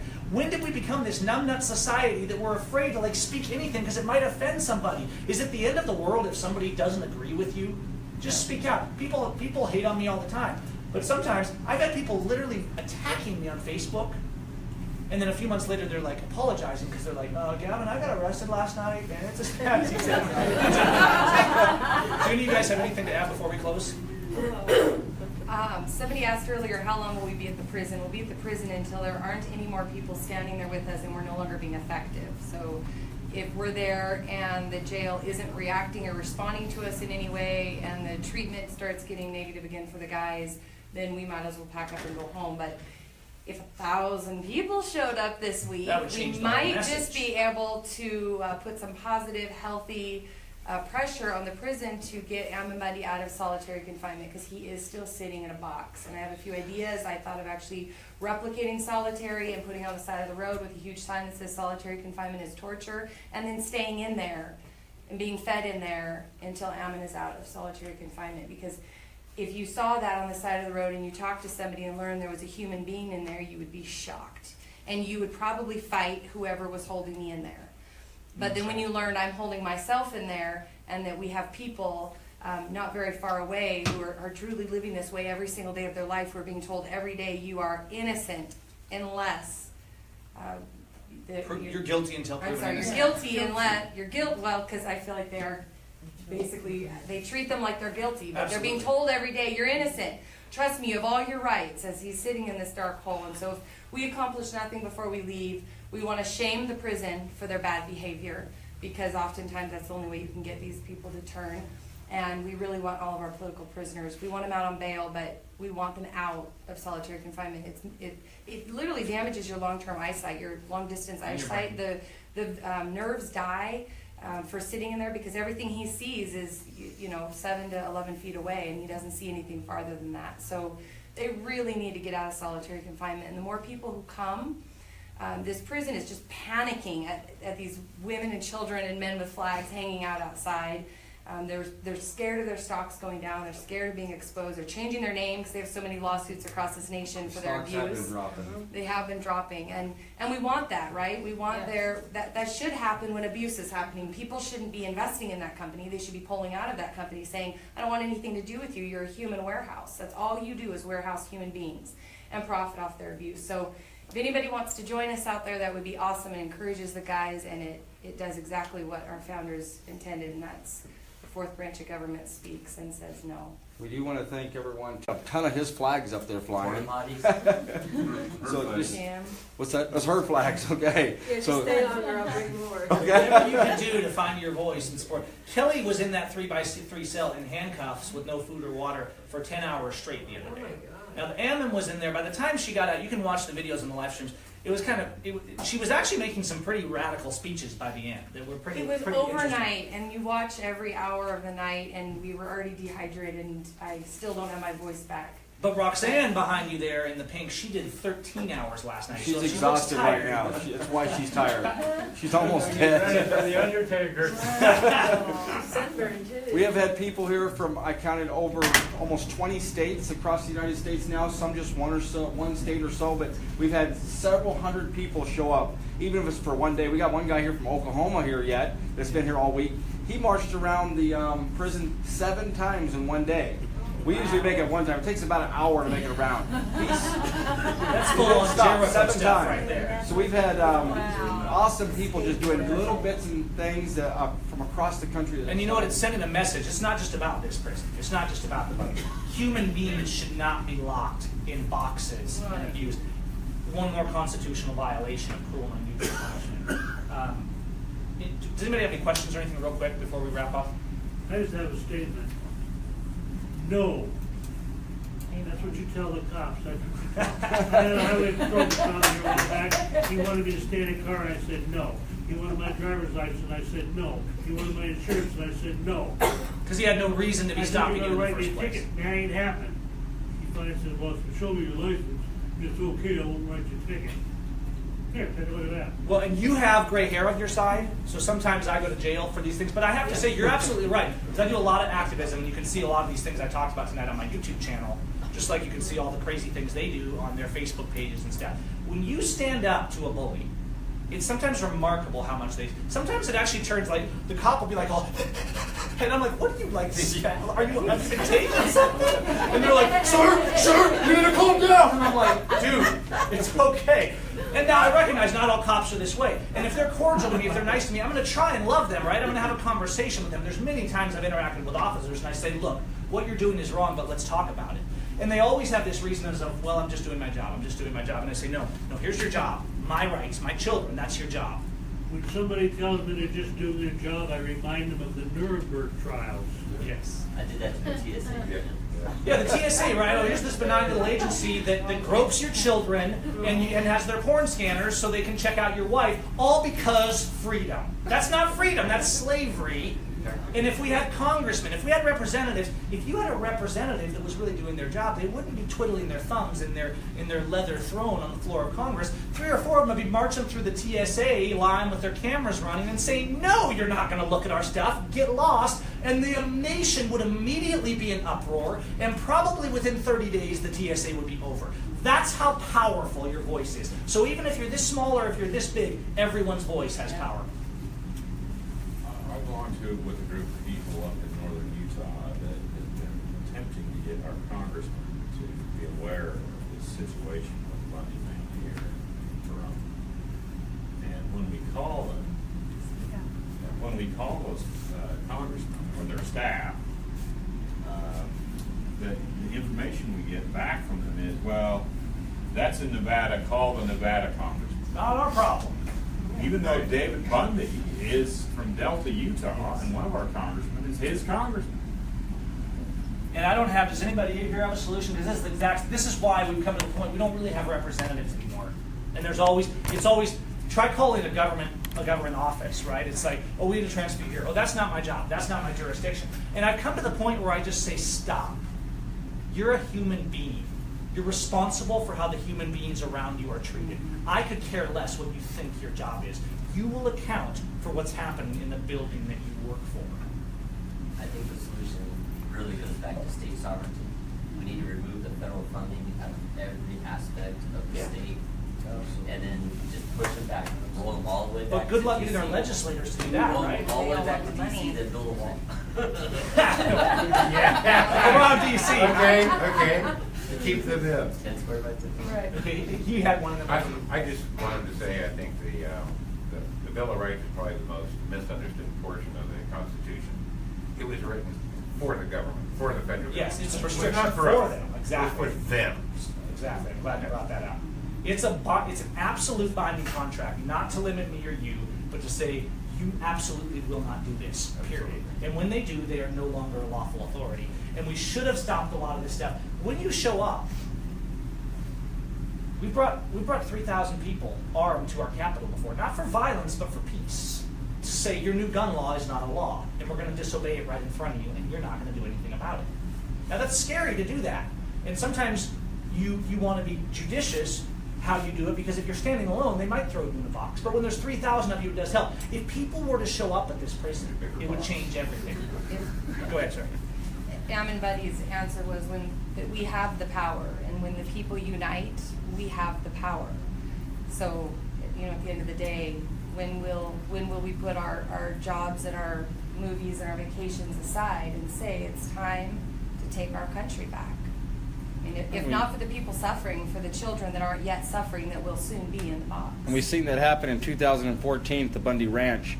It takes one person to stand up and the rest of you to stand up with that one person. Right. The federal government backed down that day and they're still mad over it. But we can do it. The day that Peacefully. the Bundys were all arrested, had 10,000 people shown up at either the courthouse or down at the prison where they were being held, we probably wouldn't be where we are right now with them. They probably wouldn't be held without bail for over 400 days. They probably wouldn't be getting the runaround about when and if they'll even get a trial, and whether or not Ammon Buddy will even make it to trial before they kill him. When they beat him up and then they throw him in a cell for 13 hours without any food or water, it's adrenaline going straight through your kidneys. They've said before, you do that a few times and you will kill a man. So when we say they're going to kill him, we're not kidding. They're going to kill him. They're going to kill him. About 3 years ago, I was at a meeting over in Vegas, and there were 3 assemblywomen there that were representing us up in Carson City, who all were Tea Party legislators, were constitutional legislators. So I asked the question, and I said, when a bill comes before you, do you ask, is this constitutional, before you vote on it? And to the person they said, I don't think anybody does. Yeah, and they're supposed to be the patriots, right? Yeah, I was just They're the game. Yeah, exactly. And so we got to call out. We got to start lowering our standards. We've got to stop voting for people that we know are not going to. It's better. It really is better to not vote for someone than to compromise your voice, because you have more power by saying, I'm not going to elect another tyrant. No, they were representing themselves as Tea Party people. When they got there, they were lost. Exactly. They had good ideals, but they didn't have the foundation Yes. strong enough. Okay, I see yours. She was up first, so I'm going to give her, and then you go ahead. Okay, someone that I was speaking to yesterday about what's going on with the Bundys suggested that because of the Patriot Act, that is where they are, the government, being the they, are using the Patriot Act as the excuse for holding them, and under the Patriot Act, they can hold them for 7 years and consider that a speedy trial. Has anybody familiar with that? Yes, but it goes back to unconstitutional laws, because the Bundys challenged the federal government over the lands right issue, but it truly was legal in the government's eyes for them to own the land. Well, then Roger might So be able to we're speak to kind of- this, but But Sorry, I'm go ahead. speaking specifically to the fact that they haven't been charged and they're not able to get bail. They can't get out It's on bail. completely They're being unconstitutional. held. Actually, let me No just say. speedy the, trial because of the Patriot Act is what this person. Well, was because we're saying. letting them do it is why, not There because might of the be some Patriot Act. aspects of the Patriot Act involved. The Bail Reform Act, which was actually signed by Ronald Reagan in the 1980s, really changed the system of bail. Before then, the 8th Amendment to the Constitution says everyone, all accused have a right to bail. And historically, pretty much everyone was presumed to be releasable before trial. And by the way, there are correlations between conviction rates and rates of release before trial. So the government knows this very well. The more they keep people incarcerated and they can't defend themselves, they can't meet with witnesses, can't gather their evidence, that increases the likelihood of conviction at trial, and that's part of the game. But the Bail Reform Act came in I just want to say, the long history of America was, unless you are facing a capital crime, murder, let's say, you had a presumption that you could be released before trial. The Bail Reform Act, signed by Ronald Reagan, has a little clause in there that says something like, anyone charged with using a firearm in a crime of violence, it is presumed that they don't have the right to pretrial release. All these 19 guys are charged with using firearms in a crime of violence. By the way, some of them didn't even violence occurred. And some never of had them a didn't even gun. have firearms. Clive never had a gun. So this is what happens when you have a court system, and that's the problem. It's not just about this group. The due process is so gone that the courts literally do whatever they want. Okay, we'll do just one or two more questions. I see you, she was first, so go ahead. Okay. We're speaking about assembly people, we're speaking about laws, and change is only going to occur as the government stands right now with what we have to work for. So we have to work with inside of it to a degree. And I've got good news on this, I don't know how many people have heard, but Assembly Bill 303 has passed the Assembly here in Nevada. And that is to stop the privatization of prisons for profit. And that goes with state prisons and also local jailhouses. Right. They needed to go into the Senate. As far as it looks right now, it's going to pass the Senate. They still need Brian Sandoval, who is the governor, they still need his signature once it goes through the Senate. It's looking very positive. So I spoke to the main person who's working on this. Her name is Danielle Monroe Morena. And you guys had mentioned her to me from an article in Las Vegas Review this week. So I gave her a call, and I happened to be friends with her stepson. So it worked out really well. I got to talk to her, and basically she's up there now in Carson City doing the bills, and she's interested in, she knows that this one will not affect the federal level yet, but we need to keep working. This is a stepping stone on the federal, to get to the federal level in this state. Yes. And then hopefully it'll move across the nation on the federal level. Well, make no mistake, your private prisons will move heaven and earth to make sure that that bill doesn't pass. And so, you're right, we need to be vigilant within our legislators and put the pressure on them. Right. But we also need to stop assuming that we're going to fix it with politicians, because we all know it's going to take way more than that. And so we also need to be active in our own. But I think this is great that that's moving forward. Yes. And you should really try and get on them, not only to pass this, but And to say, okay, everybody should federal as call well. their senators, and they should be calling the governor's office as well to promote this. Yeah, and get it out And there. mention that the federal level is going to be next on the chopping block. Because if this passes here, there's a good chance with activism, people who are committed, like her, and there's a bunch of others, Tick Saber, Bloom, Spearman, Ford, Coachella, a whole bunch of people have been working on this. And it did pass the assembly. So keep pushing. And just remember, though, and I do want to point this out, the government prisons are not treating people well either. The private prisons may be worse, but we won't have justice in this land until every person who has been denied due process is out of a cage. And so we can never relent. We have to push it. We have one question back here. Yeah, due process, in the idea of being innocent until proven guilty. Right. Everything I've seen in the courts is that the presumption of correctness has always gone to the plaintiff, and typically that being an officer of some sort. So it's up to the defendant to always have to prove the negative. I wonder if that's what's going on here in part 2. They're already presumed Absolutely guilty because of the presumption of correctness going to the plaintiff. And that really screws up the whole idea of being innocent. Yeah, it does. There is no innocence until proven guilty. Just being held without bail turns that upside down, and it says they must be guilty. The fact that the other inmates at the prison will tell you that Clive Bundy is the most dangerous person in that facility. This is what they're being told right now. So how can you say he's innocent unless proven guilty, not even until, unless proven guilty, when the prison and the media is already, they've already convicted him, he's guilty. He's already guilty, and they were shocked when they lost the trial in Oregon. I mean, call it divine intervention, I would call it that. Call it also good representation from Ammon's legal team. But they were so in shock. This was unprecedented. You have to watch the videos to believe them. They were so in shock when they lost the first trial in Oregon for the Malheur Refuge that the court marshals literally attacked and tased Ammon's lawyer. That's how completely they lost control when they lost that trial. Not only, the presumption of correctness going to the plaintiff, it's up to the defendant to prove the negative, then they turn around and won't let them use their witnesses. Exactly. It's insane. That's Talk about stacking the deck. well, and here's the problem. So when next time you see an article about some terrible crime that was committed and somebody just got convicted for it, give yourself pause. Because remember, they didn't get the witnesses they wanted. They didn't get the evidence they wanted. The prosecutor got the final word. So the truth is, no, we don't want murderers out there running around. But the fact is, you have to assume innocence unless guilt has been proven through due process. And that's a scary thought to America. But you know what's scarier? That my children are not going to have justice.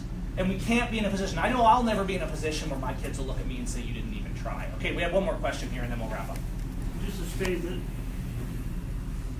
The way any of this is going to change is if you take one county, like Nye County, and we recruit 50, 100,000 people, and we all stand up, or most of us stand up, and demand this jail be closed.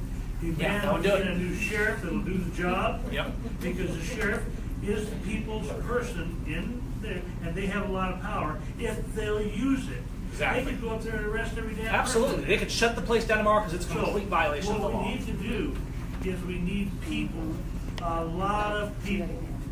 And until we get a lot of people, we're not going anywhere. Well, and to that point, I would say we have to learn to be more factionless. We're all passionate and opinionated, but as long as they keep us divided against each other on this party and that faction, and I'm Tea Party, and I'm black, and I'm white, and I'm Mexican, as long as they're up here doing this and having us fight against each other, we're never going to look up and see the tyrants pulling the strings. We need leaders like yourself and all the rest of the people up here to lead the masses. And you can be those leaders in your community, because once you step up and lead the charge, pick up your cameras, pick up your voices, and that's really what it's about. I don't quite know how to do it, but I know what needs to be done. We need which is why to get half the county saying no to this crap. We don't really know how to do it either. Sometimes we just say go and we start. Sometimes we just say we're on our way and we have no idea what that looks like. And so it's my feeling that if we humble ourselves a bit and have a little bit of grace for our neighbors, even the ones we disagree with, not that we shouldn't tell them we disagree with them, and if we're willing to love our neighbor, that maybe we can get together and stand up against the real terrorism in this country and do something about it.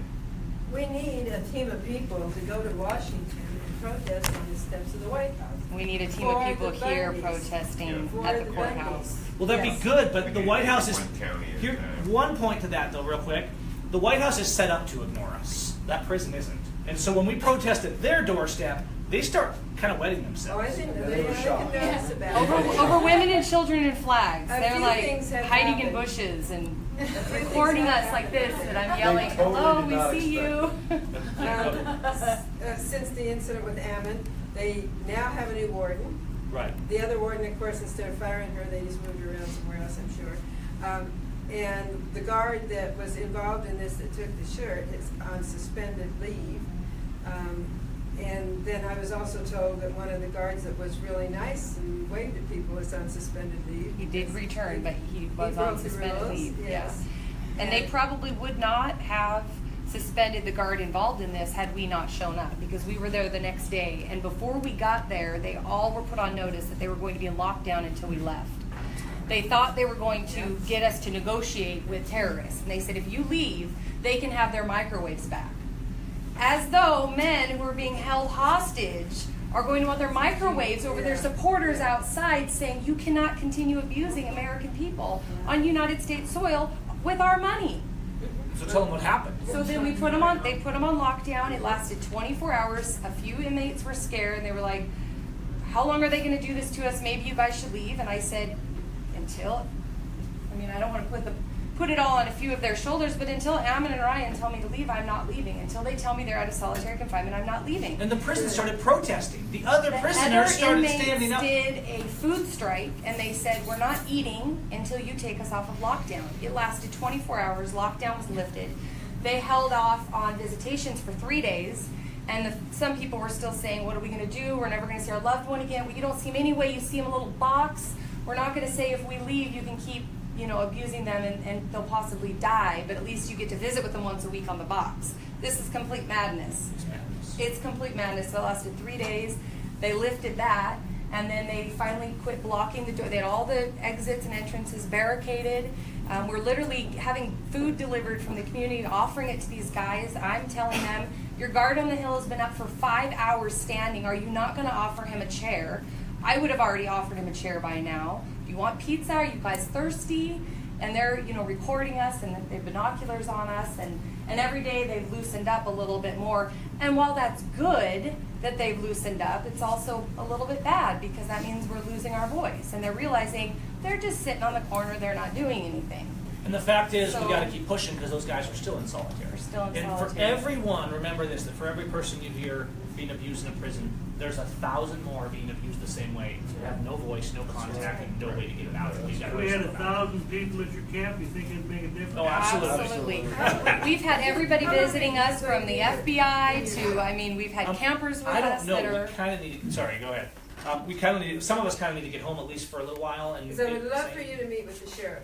One-on-one. We've met, yeah. Before She did Miss come out. Down. No, I want you One-on-one, to go to we're her all office talking. and meet with her and really lay the law down to her. She did go to Washington for a week when she was gone and you couldn't get in touch with her. It's because she and a few more of her deputies went to Washington. They did speak to a bunch of bigwigs about this problem that's going on. As a result, that's how come Sheriff Mack got here. Right. It kind of was a little, that was a little weird because I thought he was a constitutional sheriff. That was disappointing. And I had my suspicions about him from when I met him in Bunkerville, and some of the things that happened there made me suspicious then. But he just, when he came out and did what he did, it actually proved that he's not what he says he is. Right, he's not.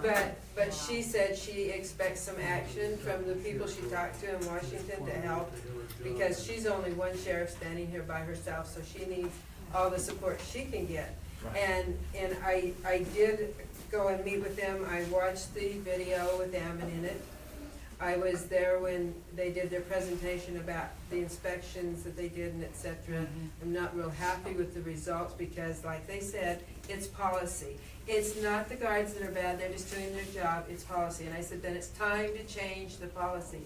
We've got to quit accepting what they call policy. We need a review board of independent There has to be accountability. citizens looking at that and going, okay, your policy sucks and we're not gonna go. Well, We to the we sheriff's- have that though. It's So- called the sheriff. We have It's a review supposed to board. be her. She takes this in there and she looks at the policy and when she watches the video and she says, But the- no, release him. No, it's The not sheriff can't happening write- today. The sheriff can't write policy for them because they're feds. She can This- arrest them because If they're you should abusing have people in arrested her him, that county. way you Well, I understand That's that. her county. I understand that, but she has her policies in her jail, they have their This is policies her in their policy. jail, right?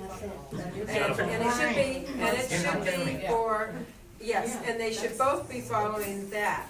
And whoever isn't gets arrested. Yeah, but they're saying, okay, we have this policy, you can't arrest us because we're hiding behind our policy. So their policy needs to be changed. If we all because form a they're still policy committing today- a crime. They're committing a crime. Right. If we all And- form a policy though, that says in order for you to enter the doors, we get to kick you in the head 20 times. And when the police show up, we go, look, this is our meeting and this is our policy. And there's nothing you could do about it. She'd say, I think you're she, under yeah, arrest. I think she made a point really well when she mentioned Walmart. Walmart gets to make a policy, and they can say we don't want to serve you. They don't get to lock me in a cage and abuse me and deny me my rights. don't- Policy is not criminal action, and at that point, policy ends and arrests begin. Yes, that's why I Policy said, is the well, law. that's why I said policies are wrong, they need to be changed. We need to demand changes in the policies in the prison and the jails. I demand the prison Because be the shut one in the down. jail isn't too much different than the one in the prison, right?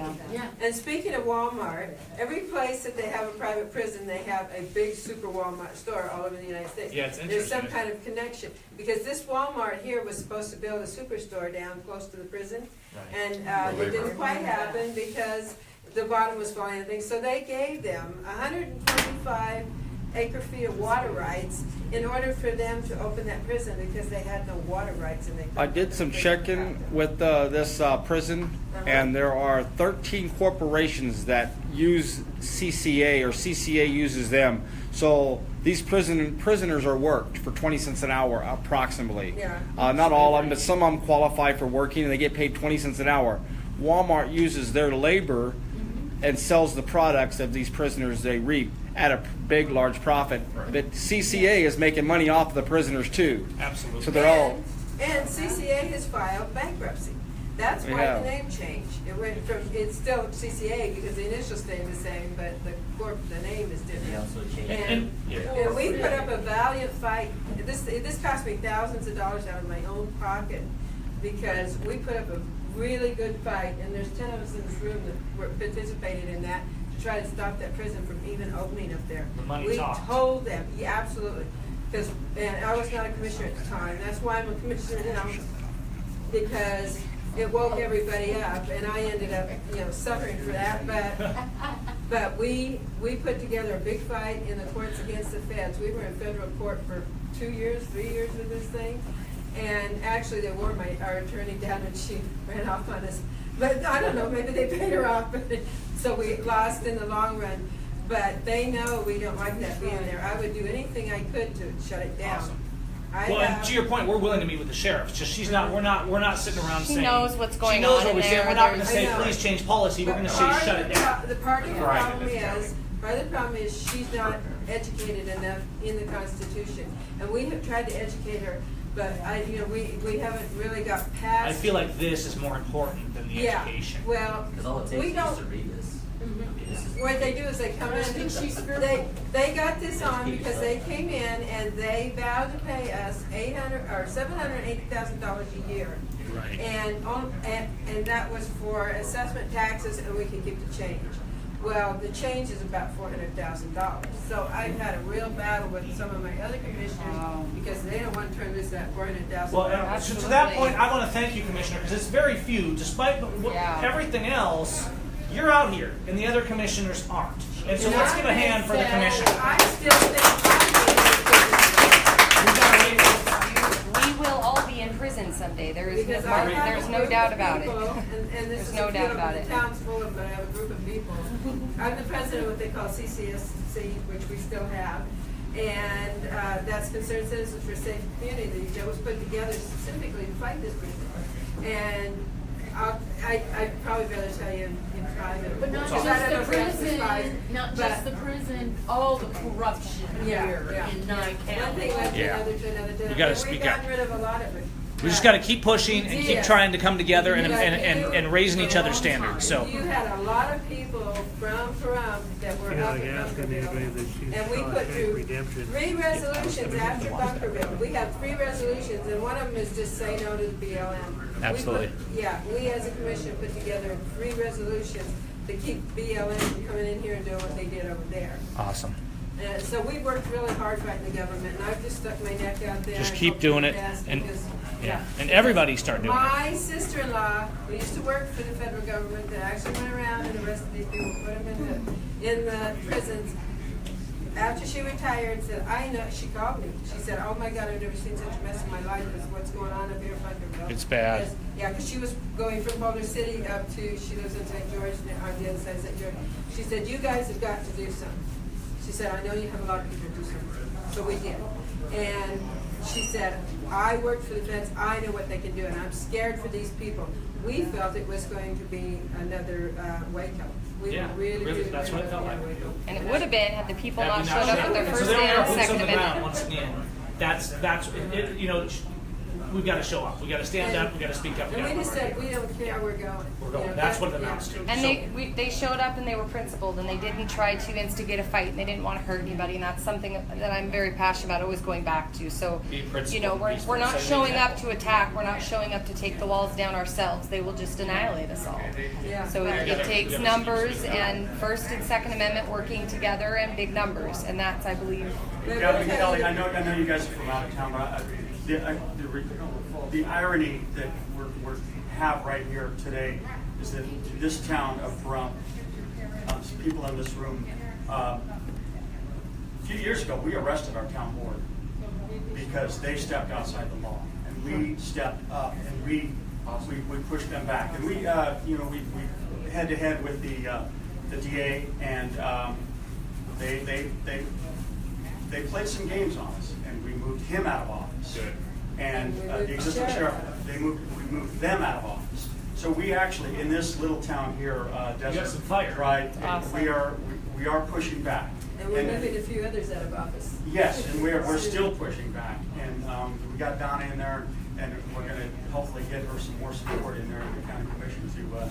So we just need to get together everywhere. We need to always remember to go outside of just voting. That's never enough. Your new politician is never going to be enough. You got to get behind them. You got to push them. You got to challenge them. And if there's one admonishment I could add to all this, it's that when we stand up and speak up and start getting some elected representatives that actually do their job, when we arrest the officials at CCA, when we arrest the lawless officers, let's give them the due process that they denied to us. So we can keep chatting. Actually, we should probably close this off officially. I know it's getting late for a lot of you. Thanks, Thank you all guys, for for coming. coming. And keep fighting. Thank you. You can do that. Awesome, guys. Have a good night.